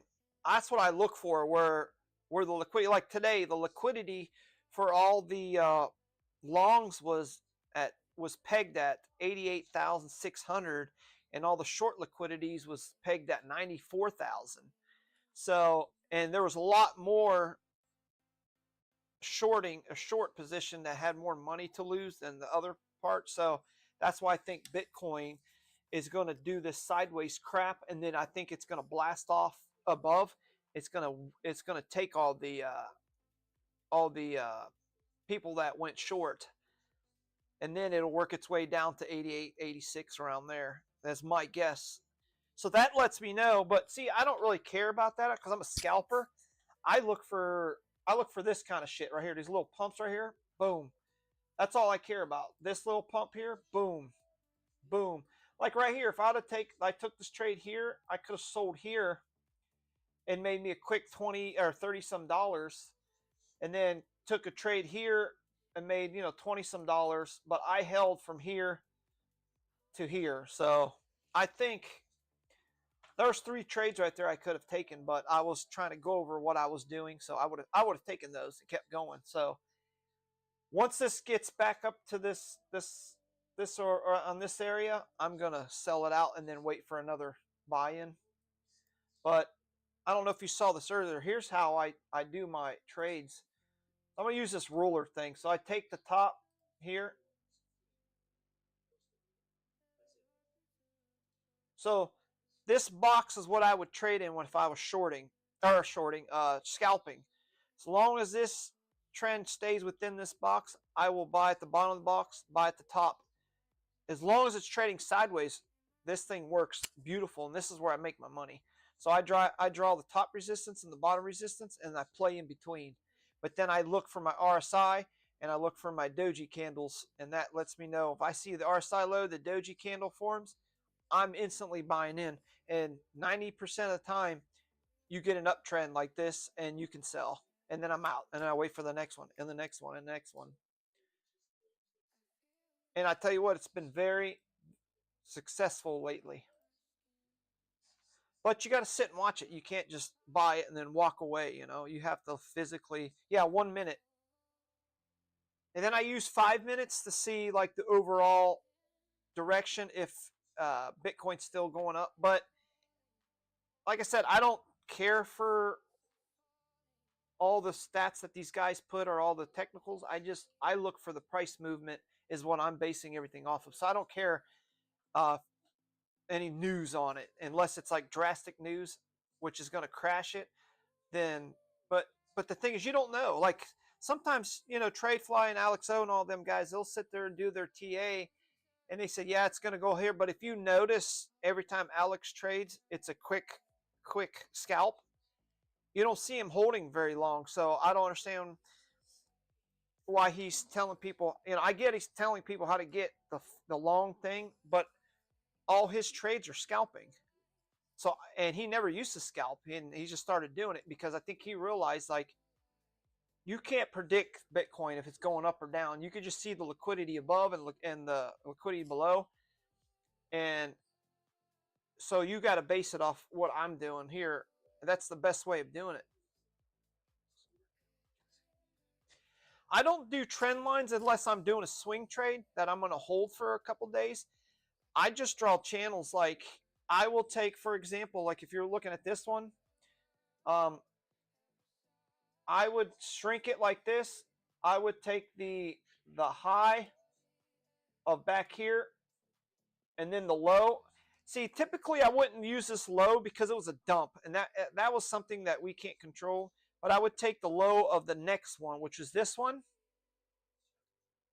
And this is what I would trade in between right here. So as long as it touches this and the RSI is low, this RSI is low, that to me is a trade I will buy. If it breaks, I will hold. I would wait till at least comes past here and see if it'll continue. But if my Bollinger Bands are aiming up like this, as you can tell right here, it's starting to curve up.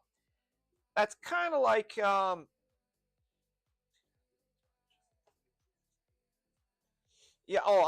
not saying he isn't. I know he is. I see how he plays and trades. I mean, he's spot on.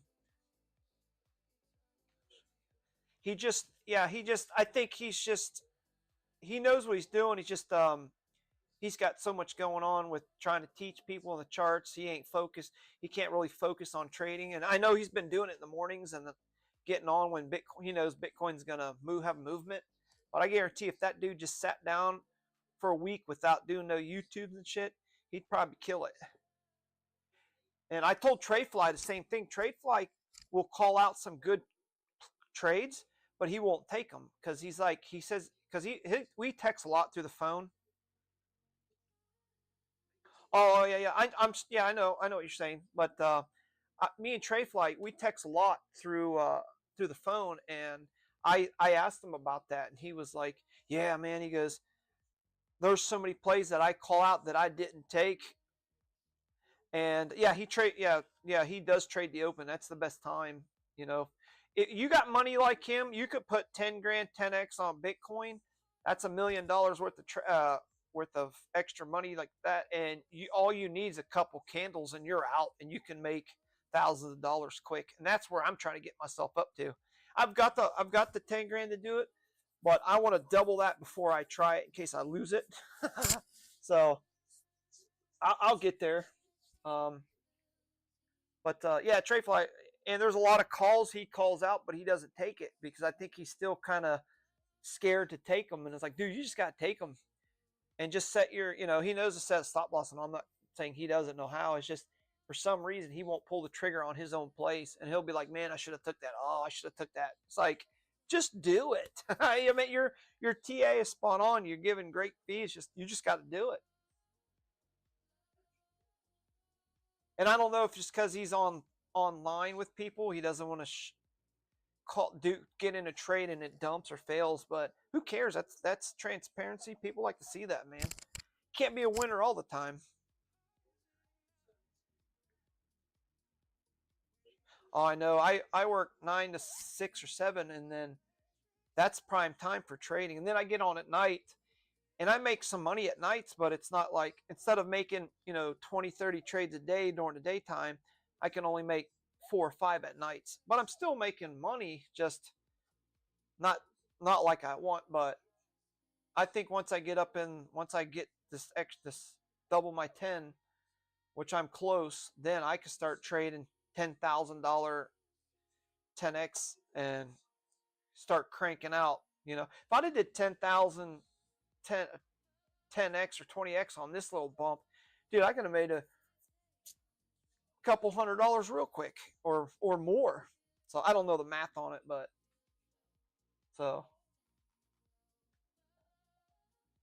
I'm sticking with what I'm doing. Little scalps building up, and I'm gonna tell you what, it's amazing how much I've made already just doing that. 20, 30 bucks. It doesn't seem like it's a lot, but man, when you do it all week and you doing 20, 30 a week, it's like, wow, dang, shit adds up fast.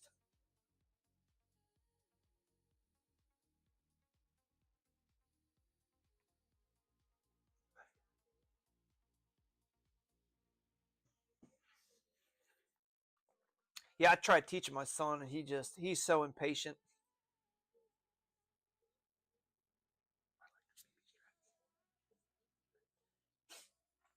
Yeah, the Bollinger Bands aren't too bad. I use them to let me know, like, especially when it squeezes here in the middle.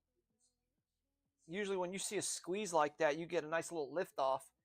But yeah, it helps. I know I've met people that just trade the Bollinger Band, and they do pretty decent, but I like a little bit more whatchamacallit to get in, like the RSI. RSI helps me tons because it usually hits the bottom and to the top, bottom, top almost every time a nice little run goes. But ever since I've started learning about the doji bands, I'm gonna call it the squid band or something, because I can never remember doji. But when these little dojis right here, these little dojis, when they appear after a red, it's usually a lift off. And depending on how big these freaking little lines are below them, these things, the higher this thing runs. So I might sell out on this one. Looks like we might be coming down. Let me get a little bump here, and then I'll jump out, take my little opportunity and trade on the next one. And then I used to do stupid trades, dude. Like, I would go here and just randomly pick one that's running, like this beat, and then I would just buy it as soon as it dips, and then I get wrecked. So I stopped doing that. So we'll stay away from that for a while. I was doing good the other day with it, or a couple weeks ago, and then it just got unpredictable after a while. At least with Bitcoin, I can pretty much I could see it coming. Yeah, Bollinger Band is really nice. It's helped me a lot. I changed the colors too, so it's easier because they use one. I think the regular color is all blue, and I like the green. So when you're online, you could say, yeah, when it hits the green or hits the red, then people can visually see it instead of it hits the blue, and you're gonna, oh, they meant the top one. It's like, and if it stays above this white, that means the moving average, you stay in the trade, and then you would sell when it breaks the EMA or the moving average line here. You would sell there. So if you bought here, you most of the time I tell people to sell when they breaks like this. But as long as it's above this and it breaks, I would hold. But as soon as you see this, the red doji after a green, pretty much when you see green and then a red doji, we're coming down. So, and then the RSI is high like this, I will take this trade right here, and then that's it. Or then you could short it. Once you see this red doji, you can short it, and then when it breaks the doji below, or the Bollinger Band below, you would sell here. So you would have made a trade here and sold here. So you would have made, say, 20 bucks here and then like 18 bucks here. So, but I haven't got to that point yet. I'm just trading up and up.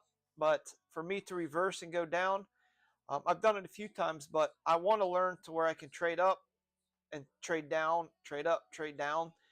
But the only way this works is if something is trading sideways. It won't. You can't use this strat if it's on a resistance line. That's when you ask, do you do resistance? I don't, because resistance, when something has following the the trend line. Sorry, when you said something about the trend line, when it's following the trend line, it's hard to do this strat. So when it's on the trend line, I usually will stay out of it unless it breaks the trend line pretty good, and then I'll jump in. Hopefully it depends on how everything's going.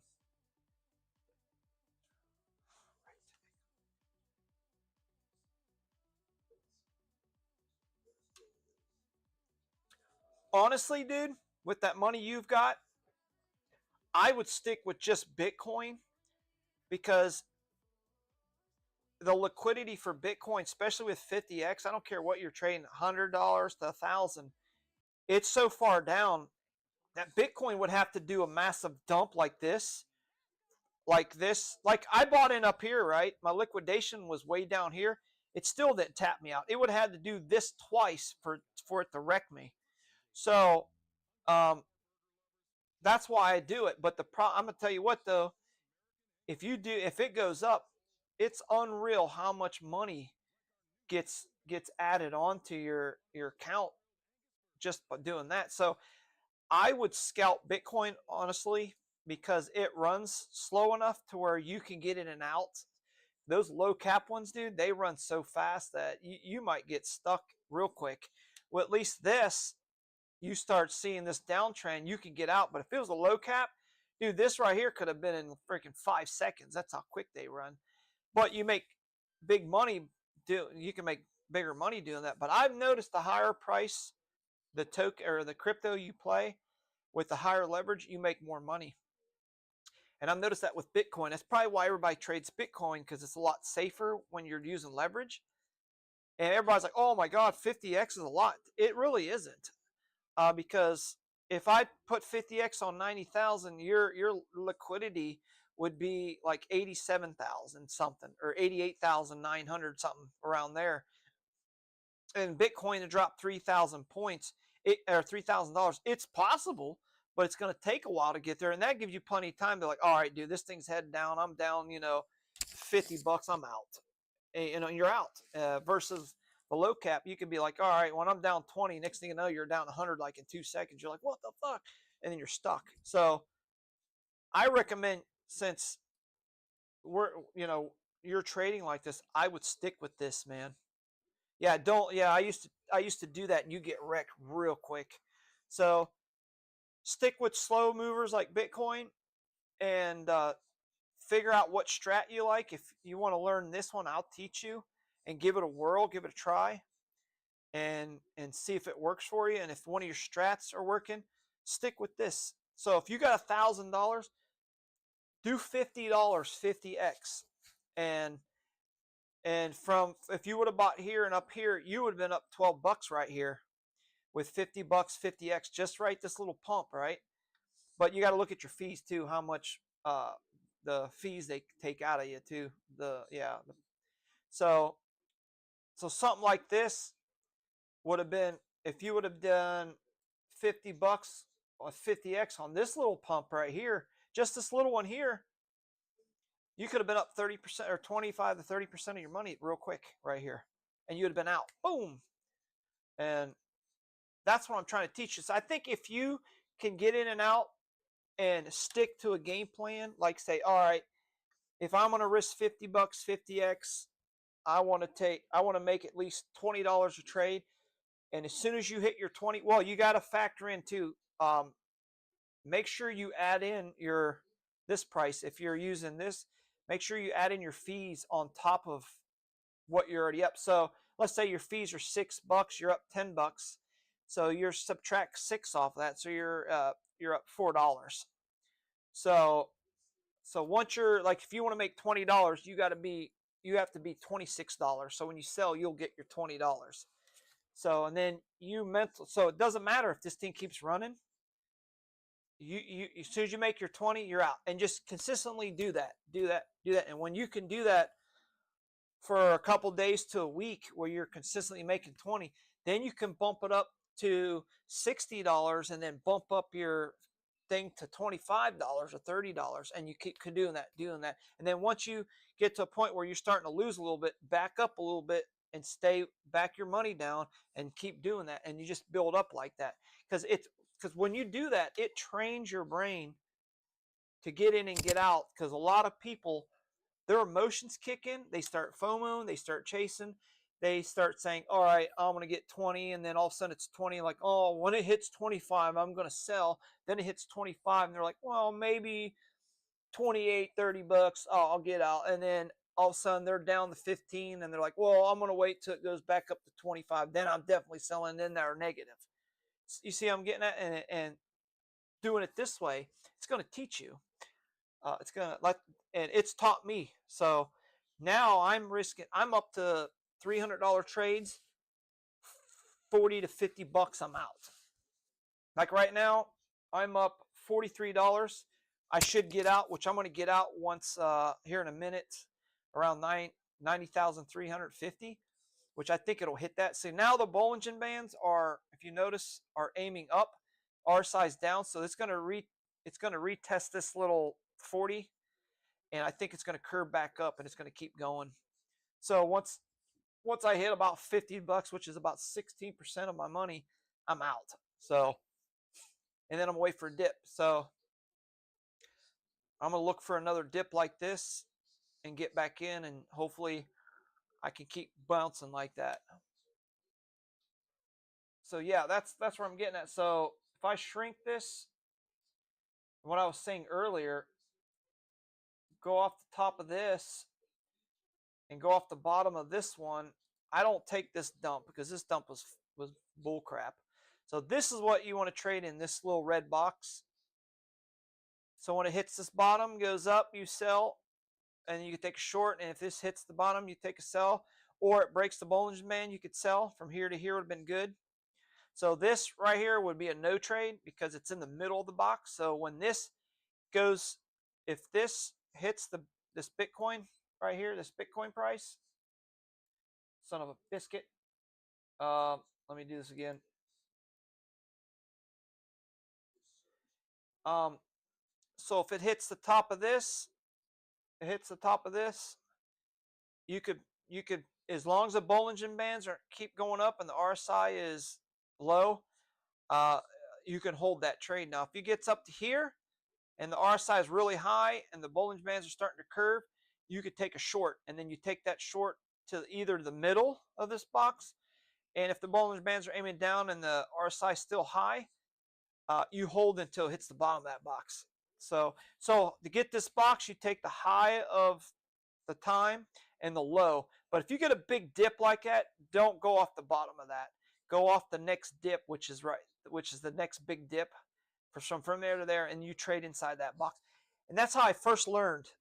And then once you learn that, you can literally see the box without the box being there. So right there, this is a good sign that Bitcoin's going to be on a nice little maybe a little uptrend for a little bit, because it's above the moving average here. So I will hold this again. So hopefully we can hit this top box right here of 90,400. And that'll put me at $55 and I'm out. And then I'm going to wait for another droppage.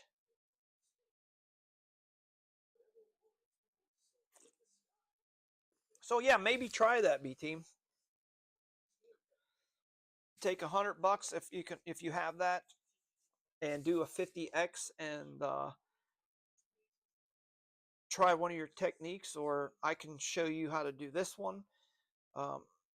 One day if we get time together, we could sit and actually wait for a trade to happen, and then get in on it. So the main thing is the 3 things to look for is the RSI, the Doji, and the Bollinger Band movements.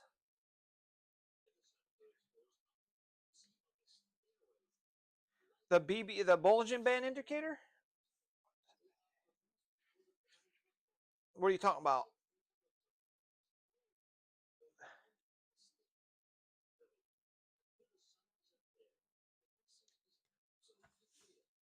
Yeah, there's 3 indicators I use: RSI, the Bollinger Band movement, and the Doji.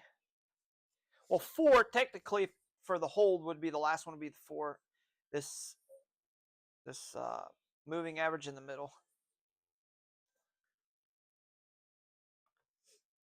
Now the RSI is good for me to get in and get out because of yeah, the Bollinger Band is the only thing I use the Bollinger Band for is the movement of Bitcoin. So when you see the 3 aiming up like this, see how the green's up, the white's up, and the red is starting to curve.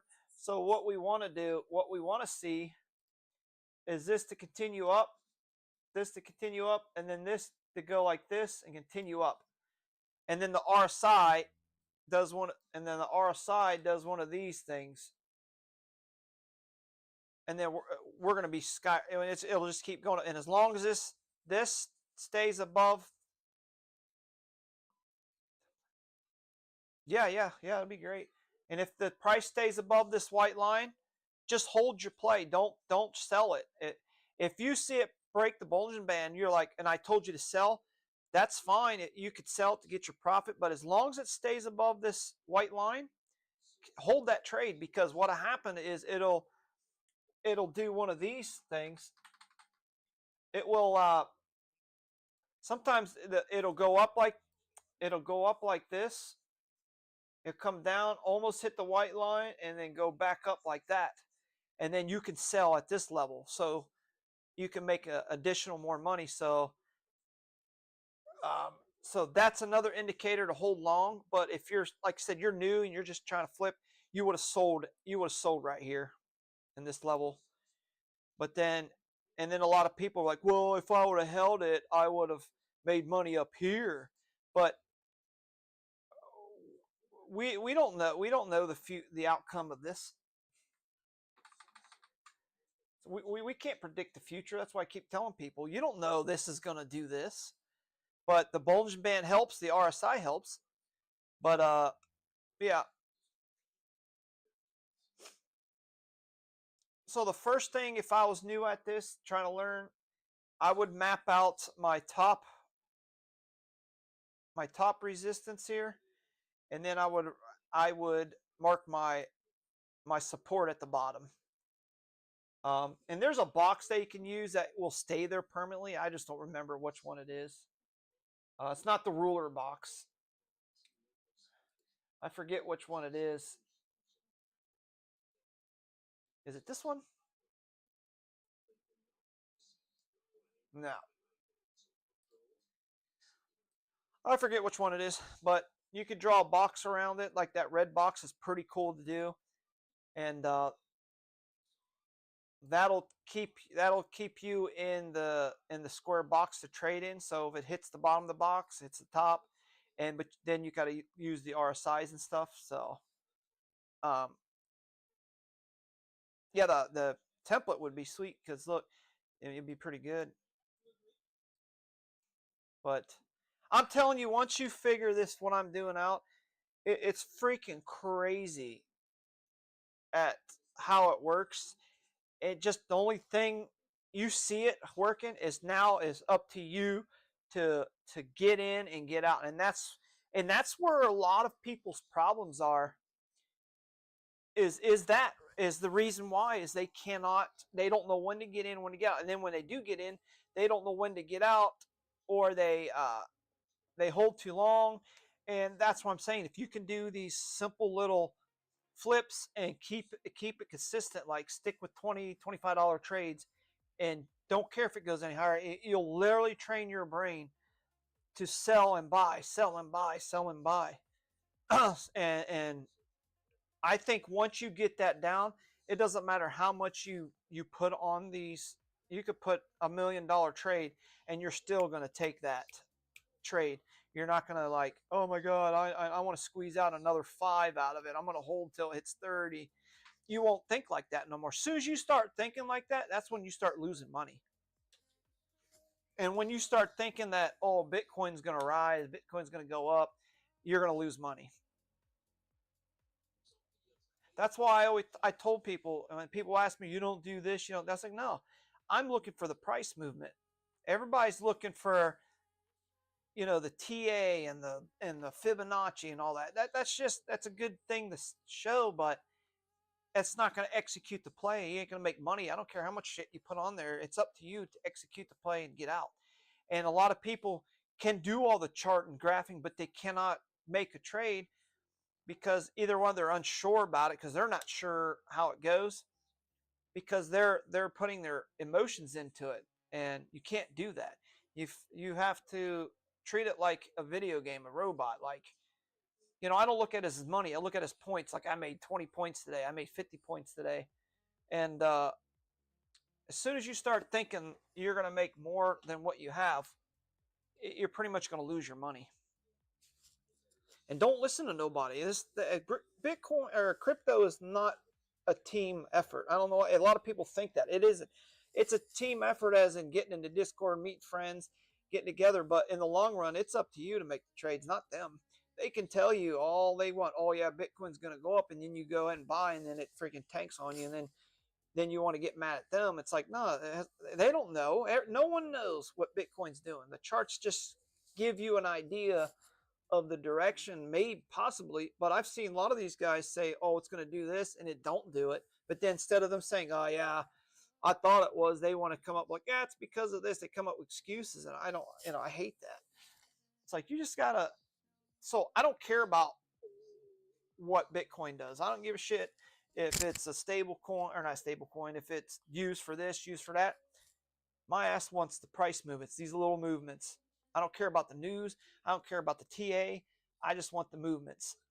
But the TA does help with the direction. Like if TradeFly gets on and says, hey, here's liquidity, here's this, it's this and that. That gives me a general idea.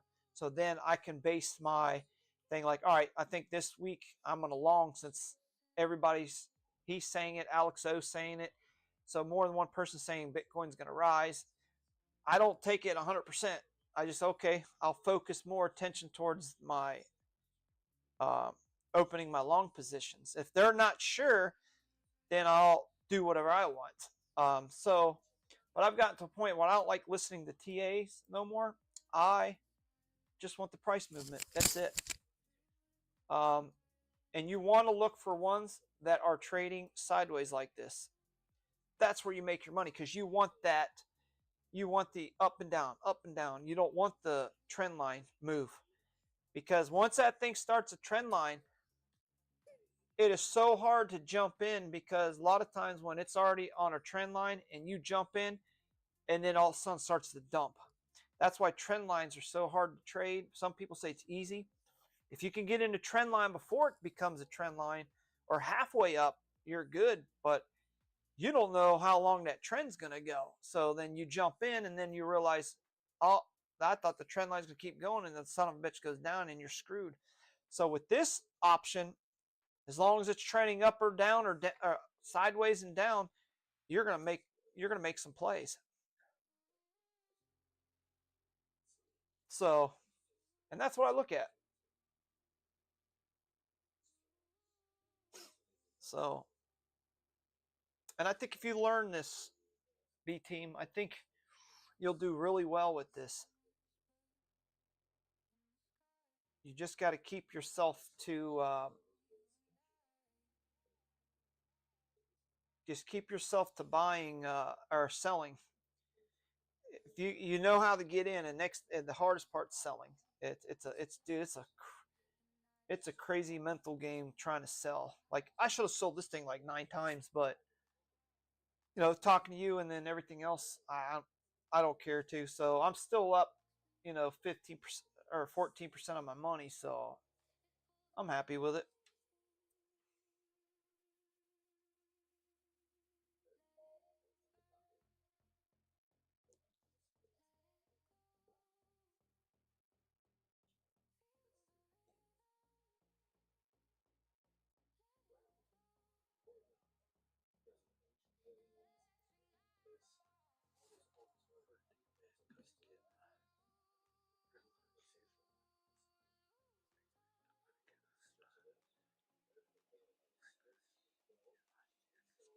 Yeah, here, I'll show you some in the past that you see how this is trading sideways like this. This right here is gold mine right here, dude. Freaking gold mine when it trades like this. There, look at all the greens. That's all plays we could have made tonight. All that. And here, I'm going to show you some where I'm going to give you an example. All right. Here's one right here. See, here's what I try to teach people. I taught Rashad this, but he was doing great. Then he started going to some other technique and started losing his money again. Now I got done talking tonight. He's going to try this way again. So I said, dude, you just need to stick with this. Keep practicing. You'll get it. Trust me. So as you can see, the RSI was high here. And as it came down, and usually on a Bollinger Band, when the 3 reds break the red line like this, you want it more than two of these to break. The more that breaks, the better. So 2 is good, but if it has 3 like this one, that's a good break. And then the RSI is hanging around 35, 34. Then you got a doji candle, right? That doji candle, see, this wouldn't been a great trade for me, but since the Bollinger Band's sideways and everybody was saying Bitcoin should be on a rise, this wouldn't have been a play of mine, but I take risk. I probably would have taken that, but I would have waited till about here. Once I would see these. This is not a good play. I'm trying to show you like what's good and what's bad. So technically this is a good one, and this one's a bad one. So a lot of people see this and get in it, but look, the RSI is still hanging out. You want ones that are further down. So like this one. So as you can see here, you have the RSI is low. They broke 3, 4 broke. That's real good. So like I said, only 2 breaks is all you need. But the more the merrier. And then you got a tiny little doji, right? This would have been a quick in and out right here. Boom, boom. But that's another one I wouldn't have taken because that doji candle's so tiny, it's not going to run up as much. So let's go back some more. See, now this one is a fakey one, because technically I would have taken this just because of this. The RSI is low. It broke 1 here. I was waiting. You would wait for the next break. You wait for the next break. So it touched here. Even though it didn't break, it touched. So I would have made a 50-50 chance. But when I saw this doji, that's a nice size doji, I would have taken this trade. Look. And then I would have got out at this RSI top right here. Boom. So that trade right there would have been an excellent trade. $100, 50x, you'd have made a $15 trade right there.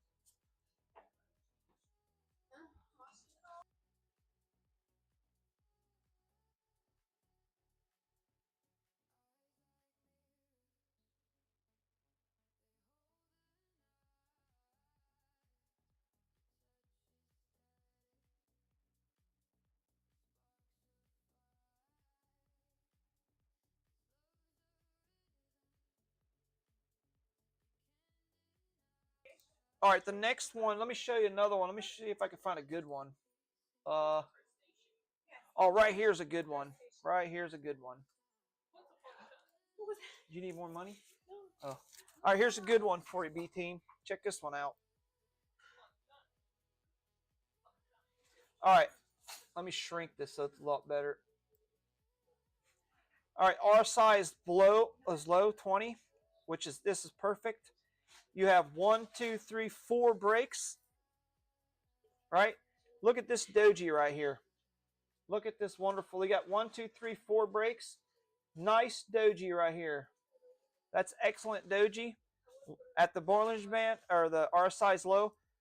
As soon as that thing turned green, that would have been a super buy. I would have put $100 50x, and I would have ran this sucker. I'd have held it and probably sold up here. That's a quick scalp. Yeah, TradingView has it. It's just type in Bollinger Bands. So like on mine, you go up here, technical indicators, and you type in BOL, and it shows it right here, Bollinger Bands. I'm going to star it. So yeah, that. And then, like I said, I don't know, mine puts it blue, so you could change these colors. Just go up to this little section here and change the style. And then the middle one's the moving average. This is the top and the bottom. Yeah, TradingView has it.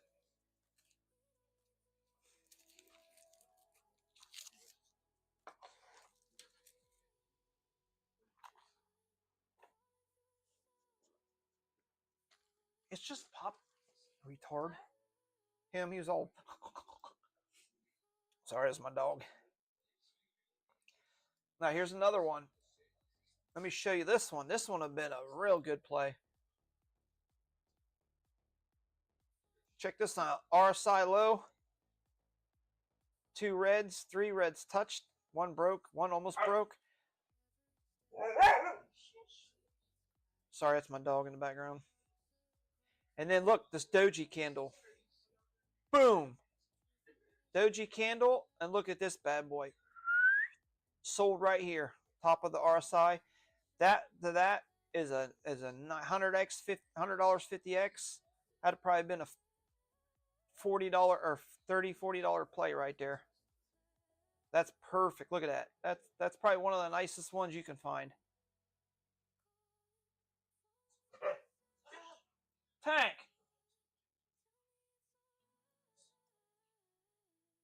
My dog's over there begging for food.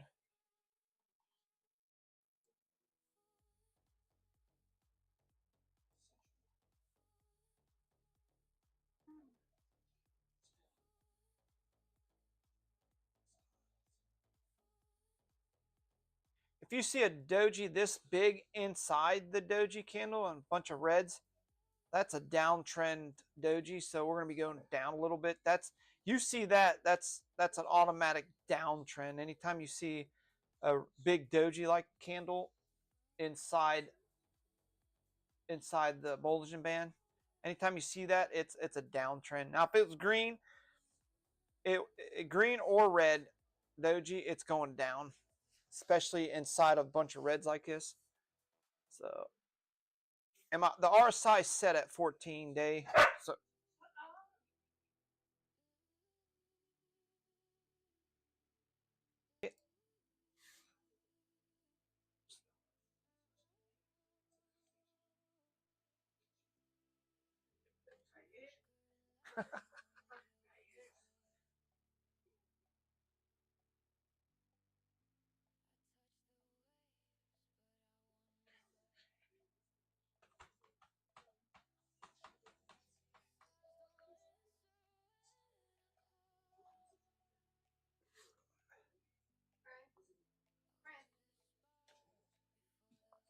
yeah, so if you can get these two to start to turn, we'll have a nice another run up.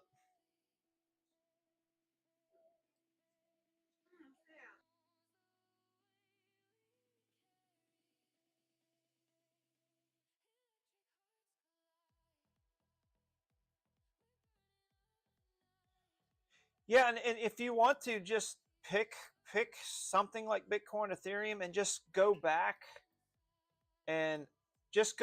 and see like every area where there's a pump like this. Like for example, this one, See, it broke 3 times. You got a doji. You got a doji, and then look. Anytime it's below the RSI and you get a doji, no matter what comes after it, it's gonna go up like this. Look, doji, a pump. Every time, doji, pump.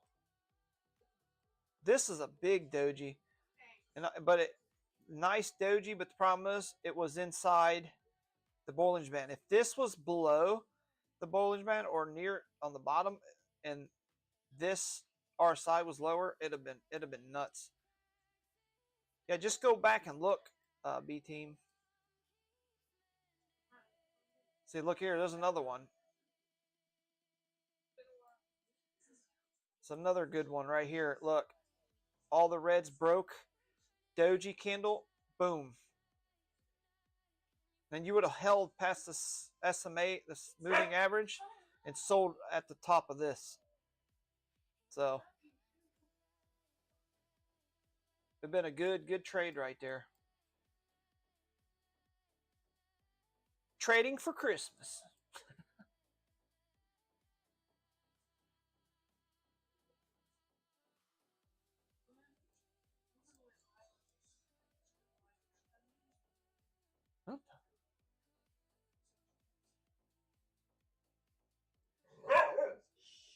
What's up, Rashad?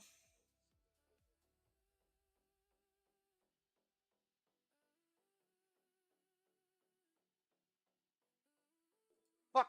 Oops.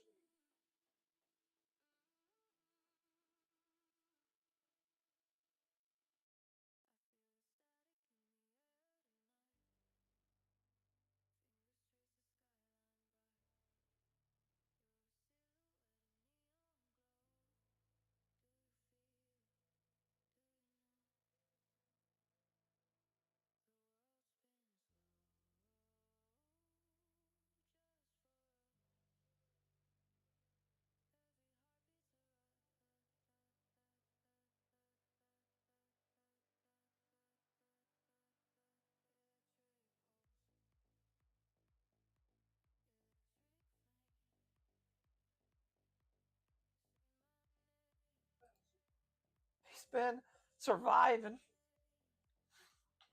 Thank God.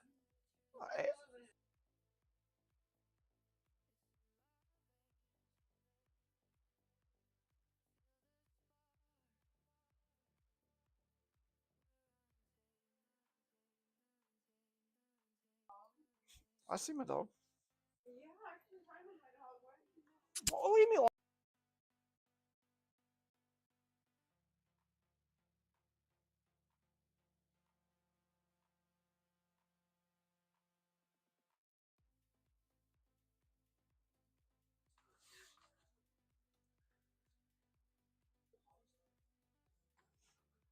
Will you stop?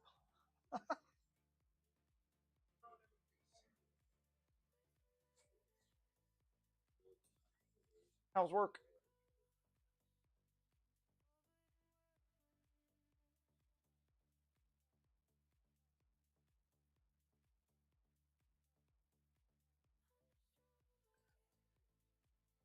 Just doing a little trading, Rashad. That's it.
Yeah, but the question is, when will it hit that?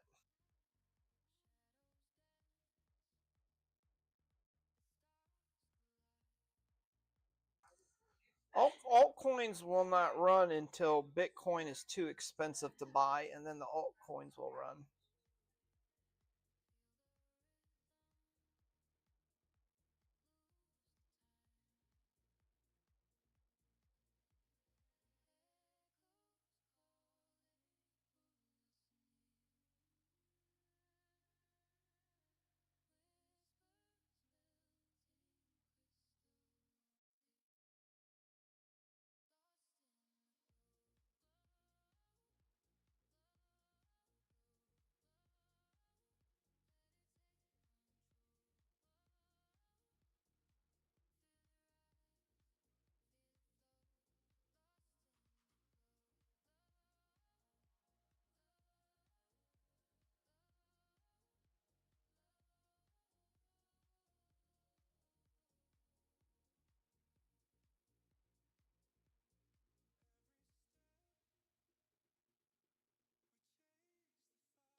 Rashad, if this is River, you should have got. This would have been a great time to get in right here. At this point, we missed it.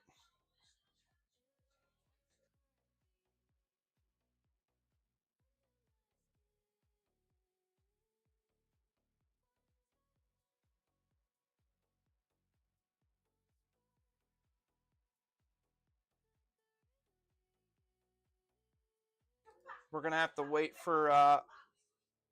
We're gonna have to wait for a retrace of some sort to here.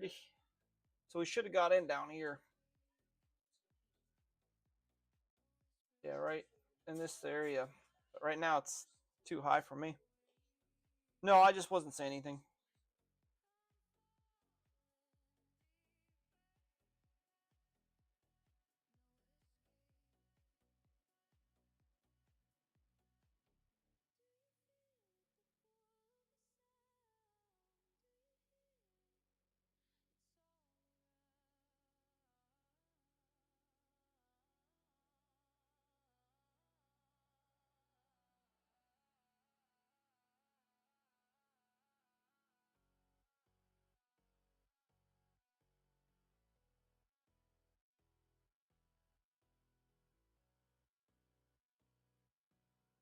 We'll come back to river, see how it goes.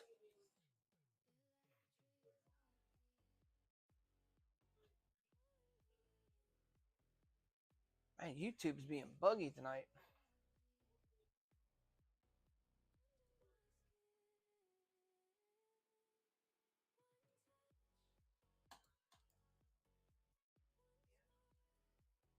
I'm about to reset my screen here. Just stuck on river.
Yeah, this 2-bit app sometimes be locking up when you're trying to do stuff, and I can't stand that shit.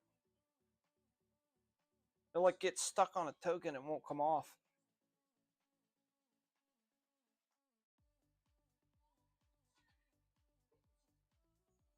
But it says I have a stable connection, but it doesn't work out that way.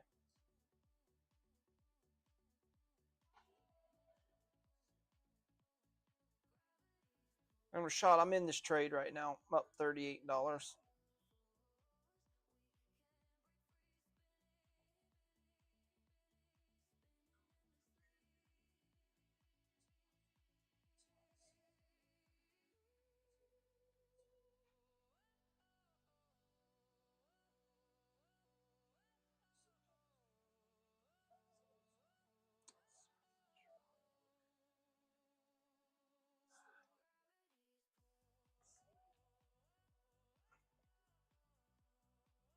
I'm looking at 90,400.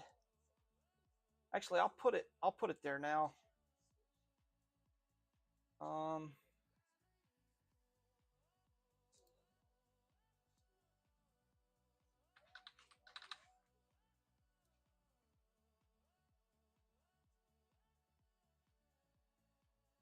There, that's where I'm going to keep it at.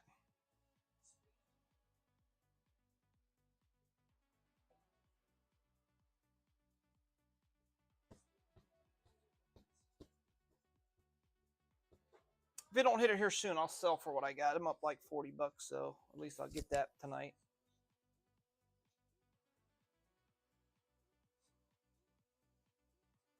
Look.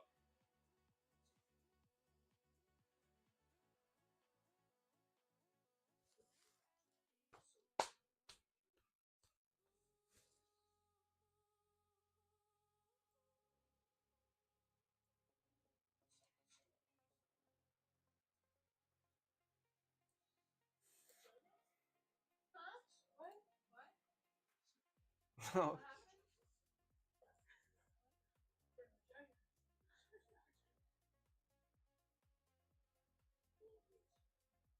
Said his magical hammer kills giants. Oh. Close enough.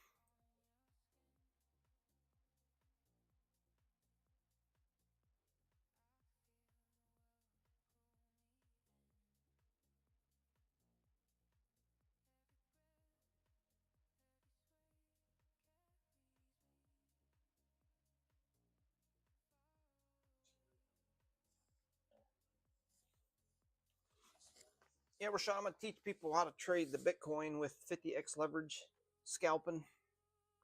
I could have got out a couple times, but I was on here teaching some other guy earlier. So I'm up $40. I should take it and be done, but I'm gonna wait till it hits the 44 or 90,400 level.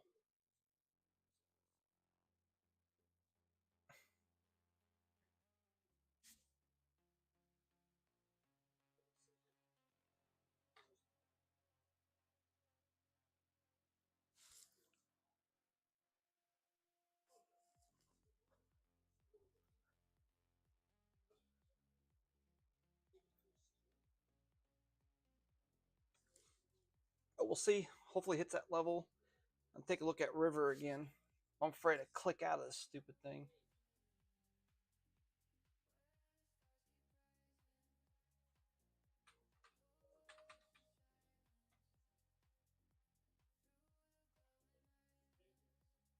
Just will not. This app is just not letting me. Oh, there it goes. Fuck. It actually went now.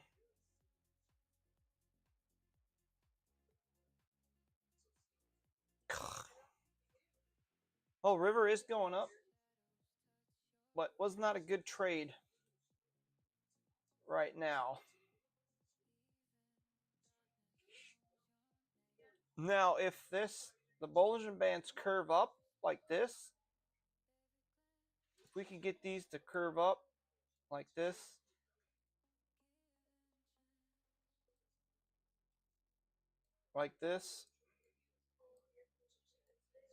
and then this stays like this, might be able to get in on a trade, but we should have got in down here or right here in this area.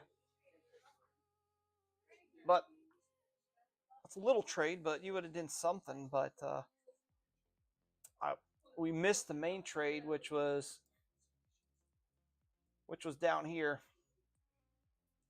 We should have entered because the RSI was low. You have a nice little doji candle. I would have got in right here and rode this up. I would have sold about here though. Yeah, good night, B team. Thanks for stopping by.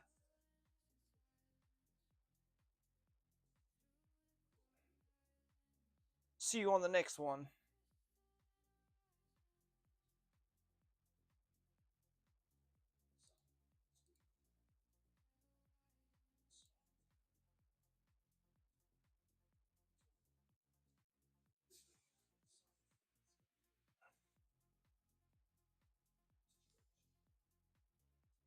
Yeah, river does look good if you can get these little scalps on it. We'll keep an eye on it.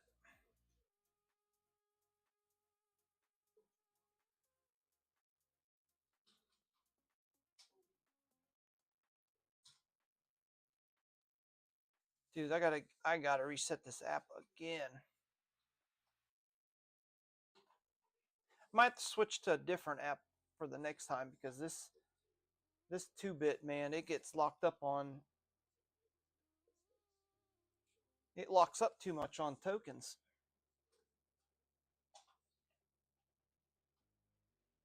Look, it's stuck on river again.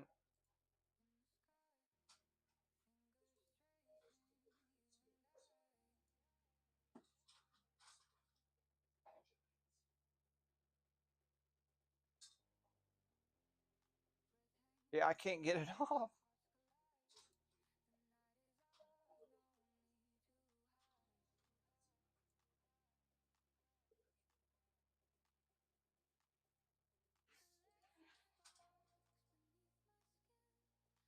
Got to keep doing this.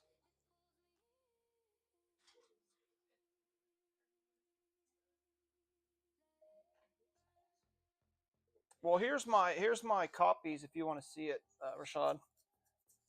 Where I'm at right now. So, got one follower.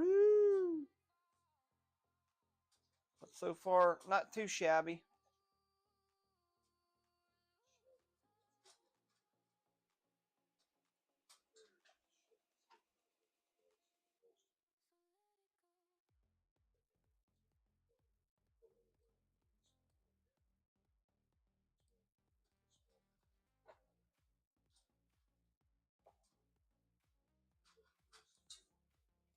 Like, subscribe.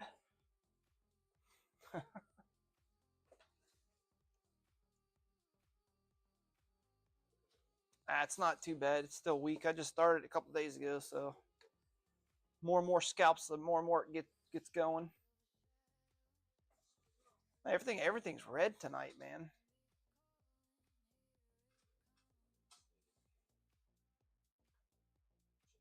What?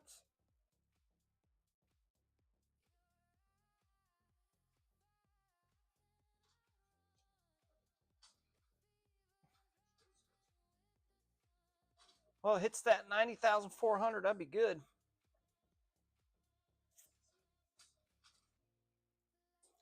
So there were so many trades when B team was here. There was one big one here, 2, 3, and 4, 5. 5 total.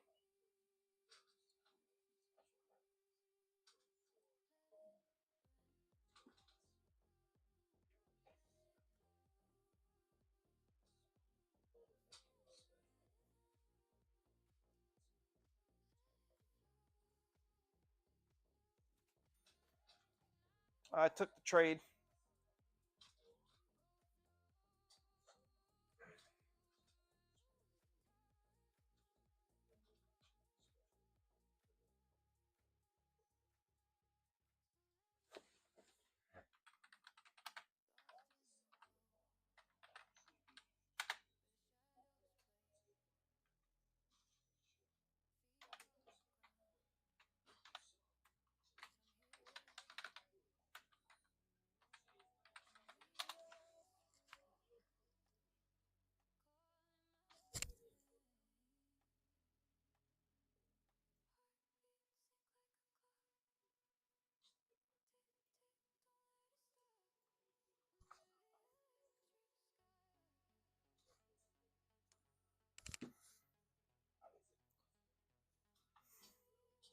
Yep, started with the 100.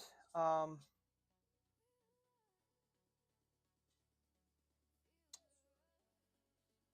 you can see up $641 for the week. Trying to make a K by the end of the weekend.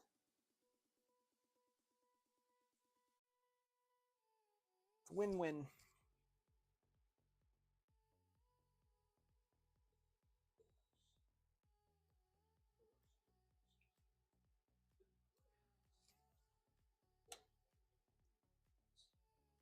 Yeah, Rashad, maybe you should trade Bitcoin with what you have and then do like a 50x on it.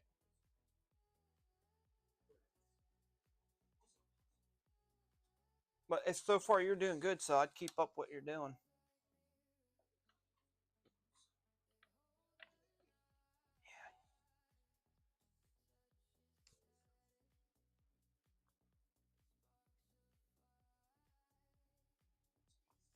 It looks like we're going to go on a downtrend now.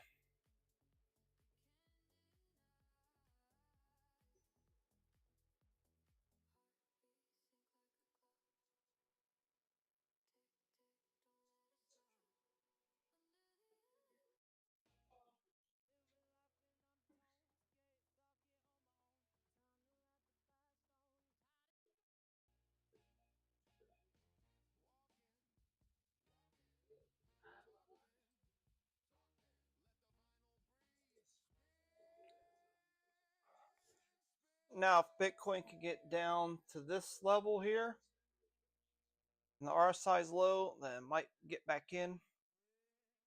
But it might take a while to get there.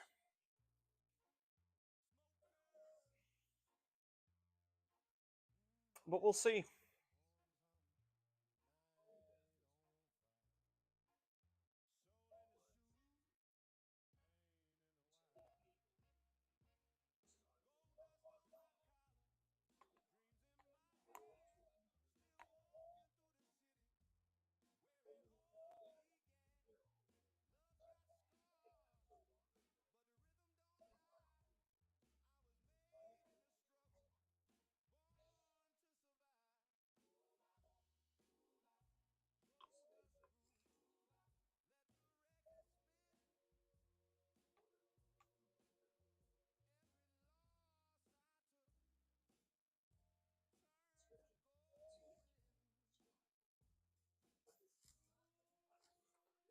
The next goal is to try to get some people in here.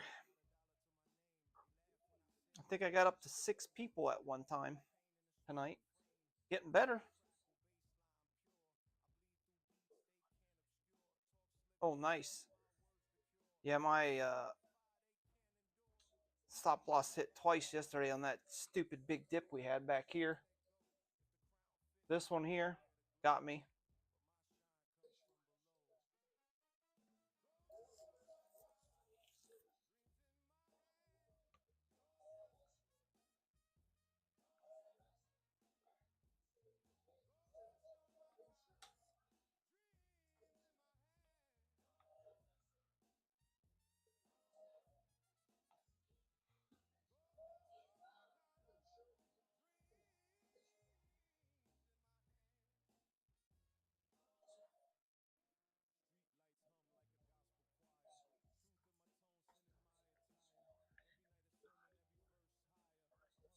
Yeah, you should be able to do it.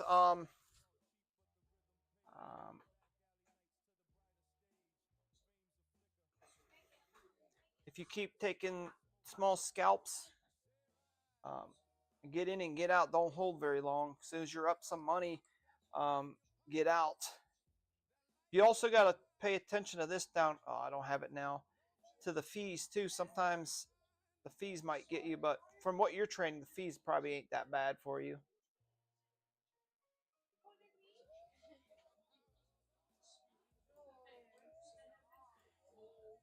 Because once you start making some good money and spending more money, your freaking fees start kicking your ass.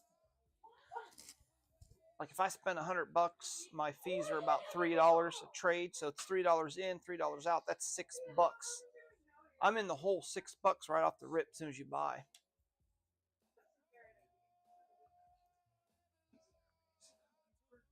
Hey, you're lucky.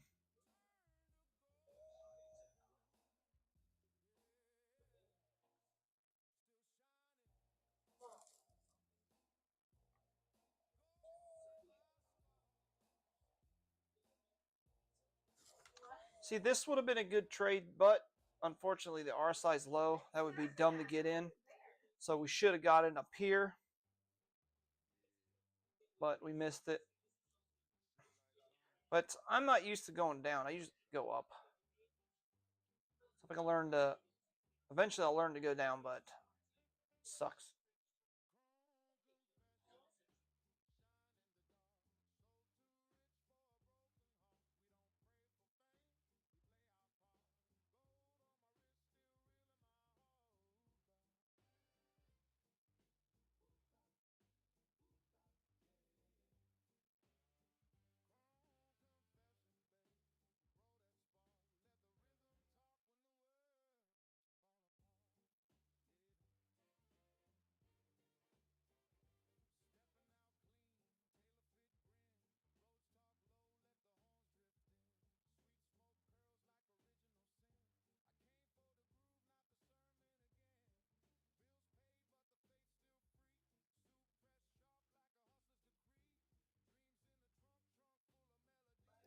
They're supposed to be banning VPN here soon too. That's what they're talking about.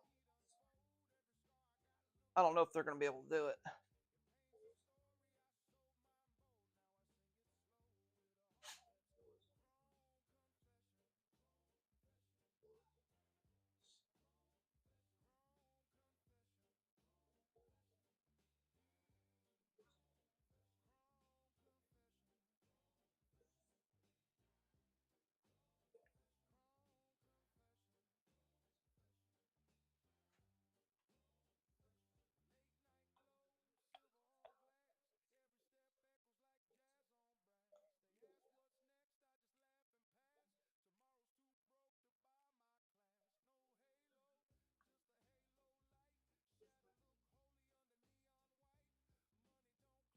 Super slow tonight. Look, at least I made my $40 real quick.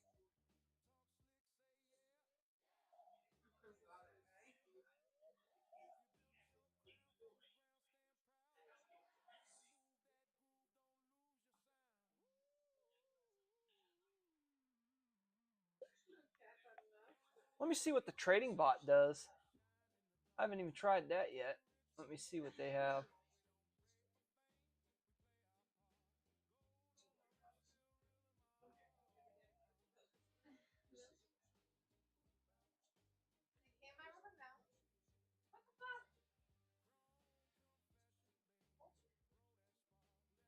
What the fuck?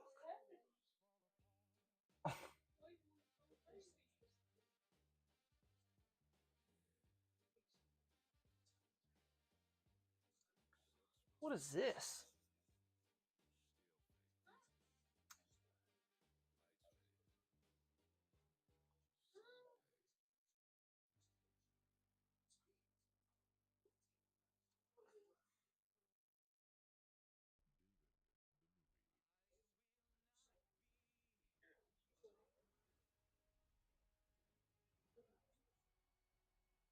Yeah, but yeah, I don't think they're going to do it anytime soon. It might be a long time from now, but they were talking about it, but I don't.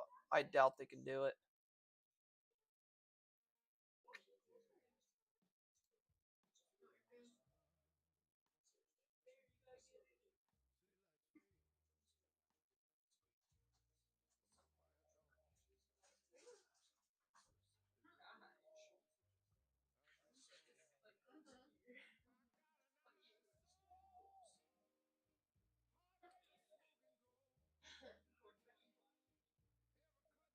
They do have trading bots. I didn't know that.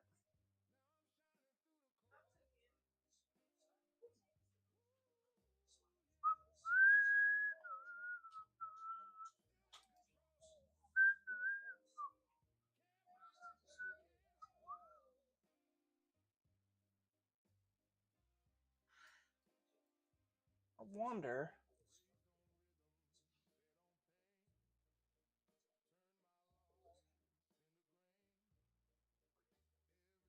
Hell, I might just put this on a bot and let it go for the weekend.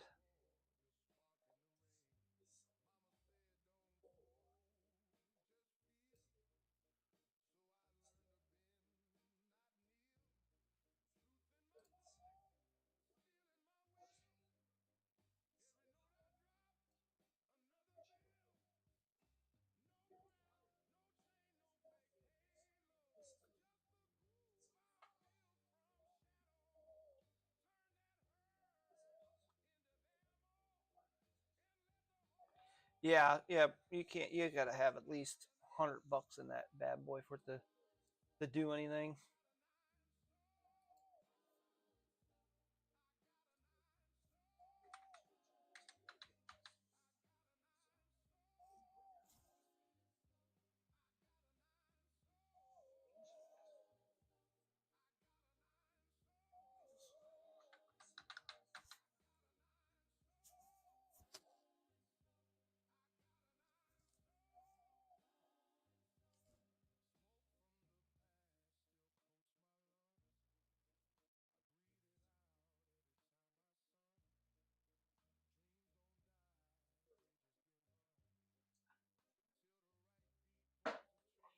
I might put 300 on the bot, see what it does.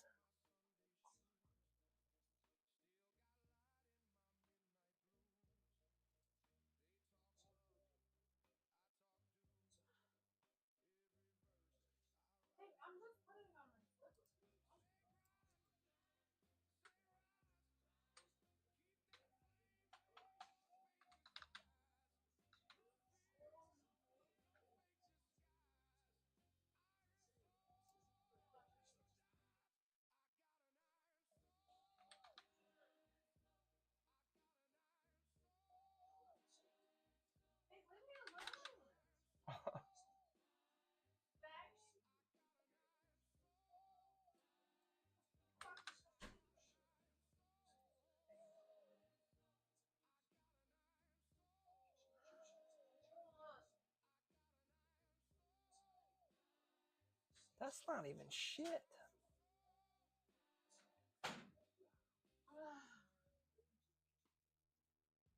Yeah, 2bit's been okay, but I've noticed that the when you try to switch coins, tokens, it won't let you. It like lags out for some reason.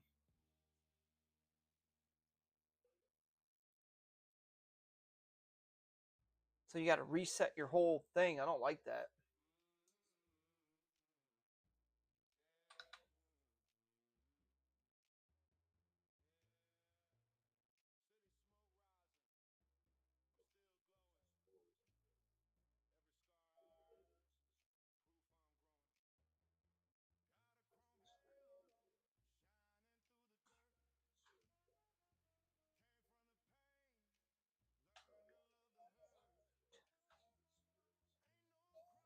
I'm looking at the bot now. I'm trying to figure it out.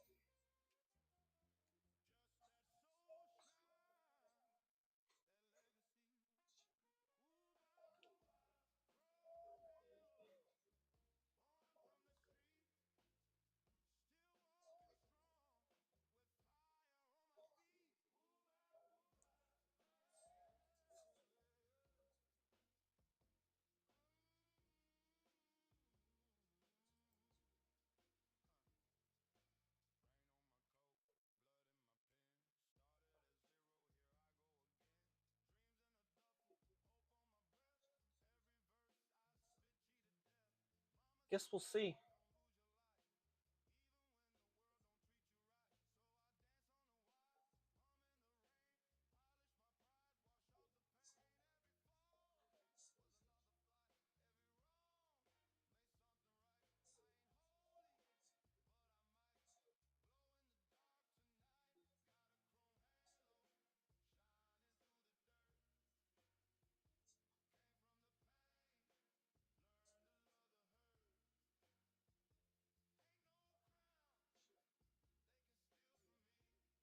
I might wait on the trading bot for a little bit. I get the stupid app to work.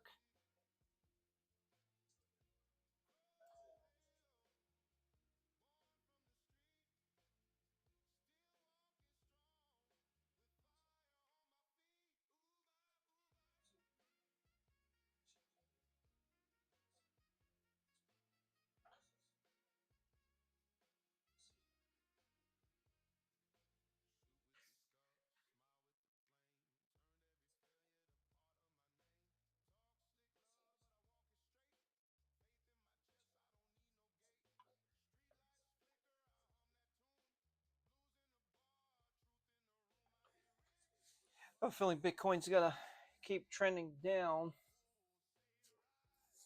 I'll wait till it ends its thing so I can jump in on it. But might have to wait till tomorrow when this thing does its thing.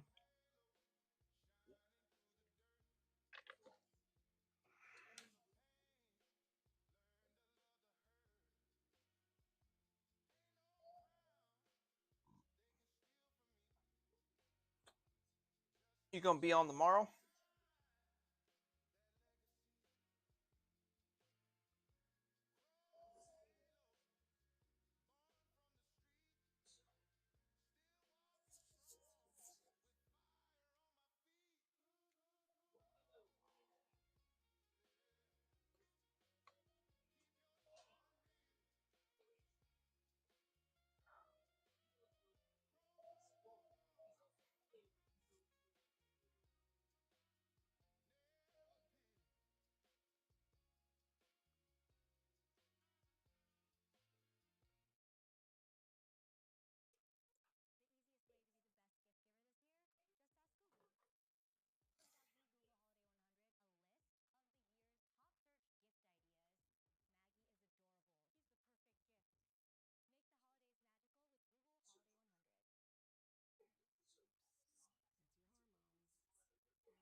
Velvet smoke in the air, no rush, no fear. Slick talk, cool walk, drip so clear. Raise that glass, let the night unfold. Every move I make is plated in gold. Velvet smoke, low tone bass, slow grind tempo, sweet embrace. She looked twice, I don't say a thing, but she know I move like a diamond king.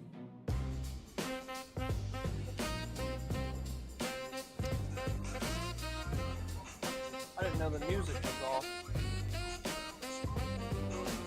Lights dim down, Hammond cry. She closing slow, eyes don't lie. The trumpet kiss and the floorboards creak. Heartbeat thump like a hi-hat sneak. Ain't no rush, we just ride the beat. Whispers float in the summer heat.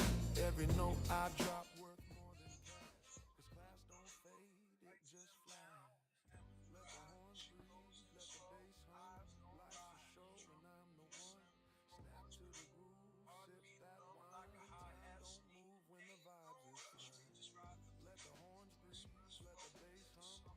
Life's a show and I'm the one. Snap to the groove, sip that wine. Time All right, might get up tomorrow morning and do a little trading. smoke in the air, no rush, no fear. Slick talk, cool walk, drip so clear. Raise that glass, let the night unfold. Every move I make is plated in gold. Velvet smoke, low tone bass, slow grind tempo, sweet embrace.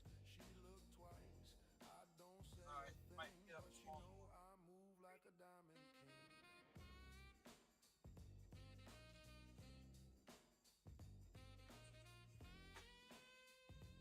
All right, Rashad, thanks for stopping by, dude. I'll probably get on tomorrow, do some, just a little bit, and go from there. Appreciate you being here, buddy. Another night, another prayer on chrome. Dreams don't sleep, so Yes, sir. You too. I think it's late where you're at. I wear my midnight crown. Made of scars and sound. Every fall I found my ground. Good night, buddy.